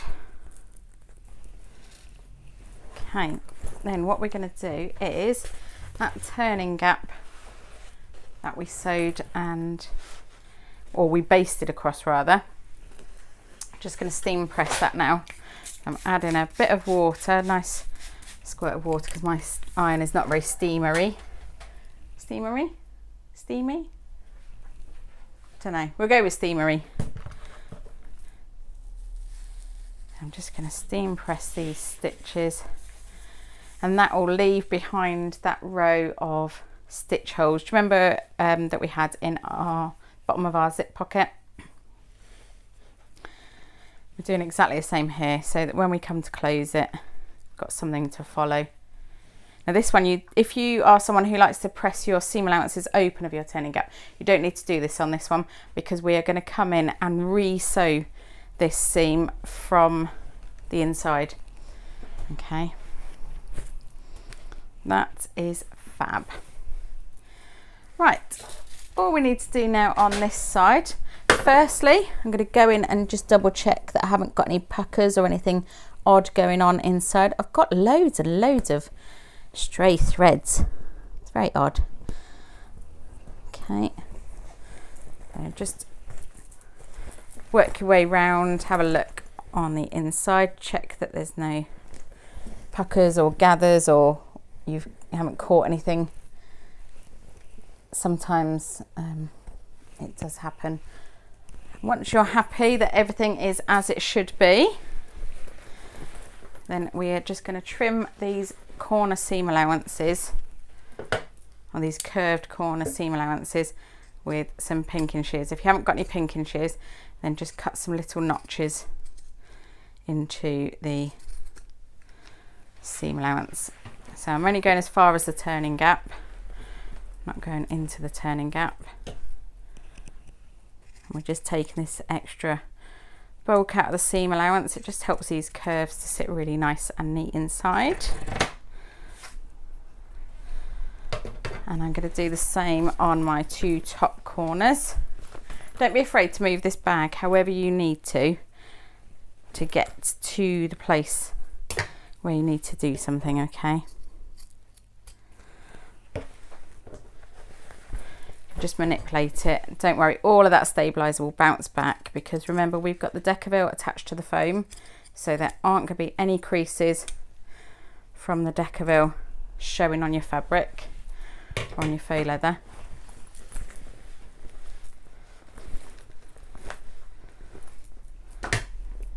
Any wrinkles or creases will all be hidden inside. Okay, so make sure you're not cutting through your stitches. I thought I'd nearly had then. Whew, that was a close one. In fact, I'm just going to double check that I haven't. No, I haven't. Phew. Gosh, that really was a close one.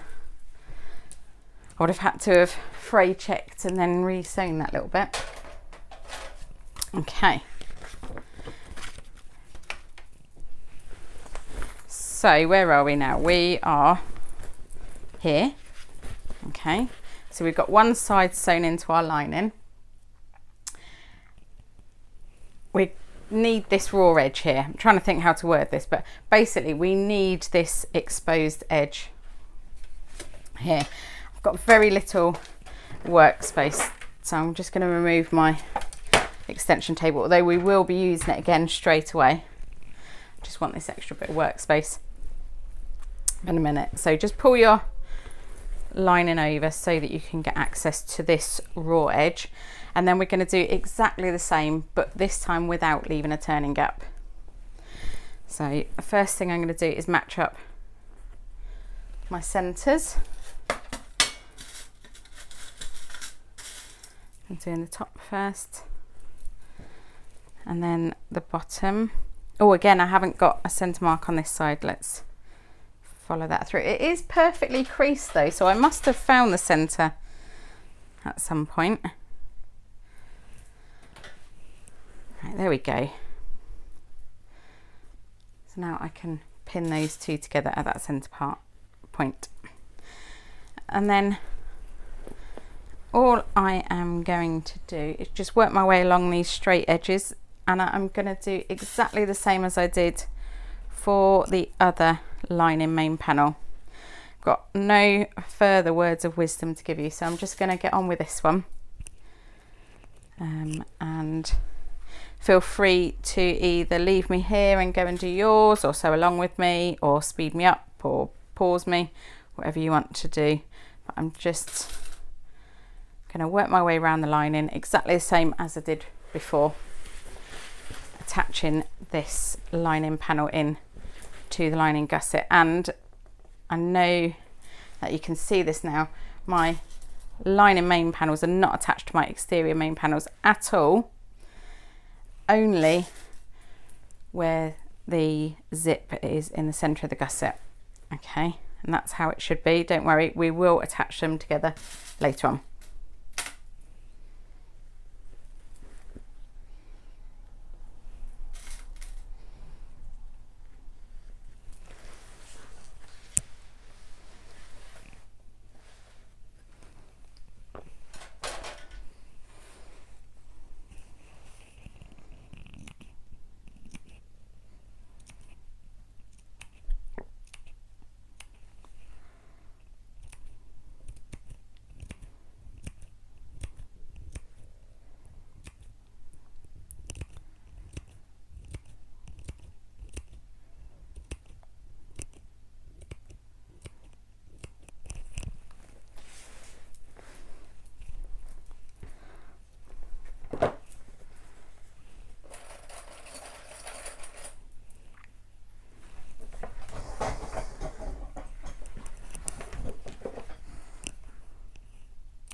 Okay, right, so that's done. All we need to do now is check everything's okay inside and then trim the seam allowances. So can't really get into it except through the zip.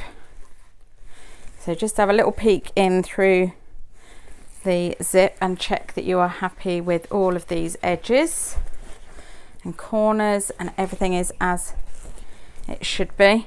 It looks pretty good to me. And then we can trim these corner curve seam allowances with our pinking shears. I did give you a nice little hint then of how a bag's going to look inside, and I quite like seeing that little view because it gets me excited then for how the bag is going to be when it's finished.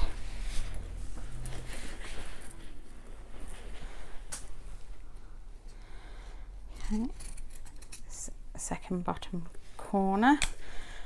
I think if somebody could make pinking shears designed for bag makers to go through layers and interfacing and things, I would be a very happy person.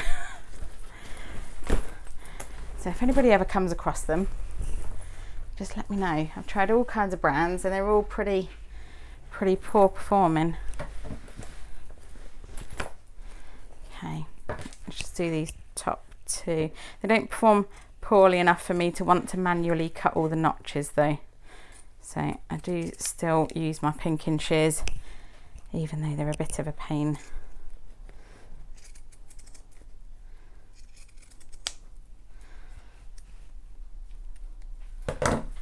And then the last corner. I'm going to turn it around. I find it easier to cut it so that I can see the seam in front of my pinking shears rather than behind.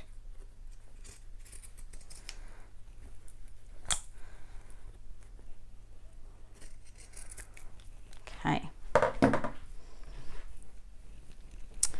Lovely. Right, so that is our lining of our bag done. I know it doesn't seem it because it's just kind of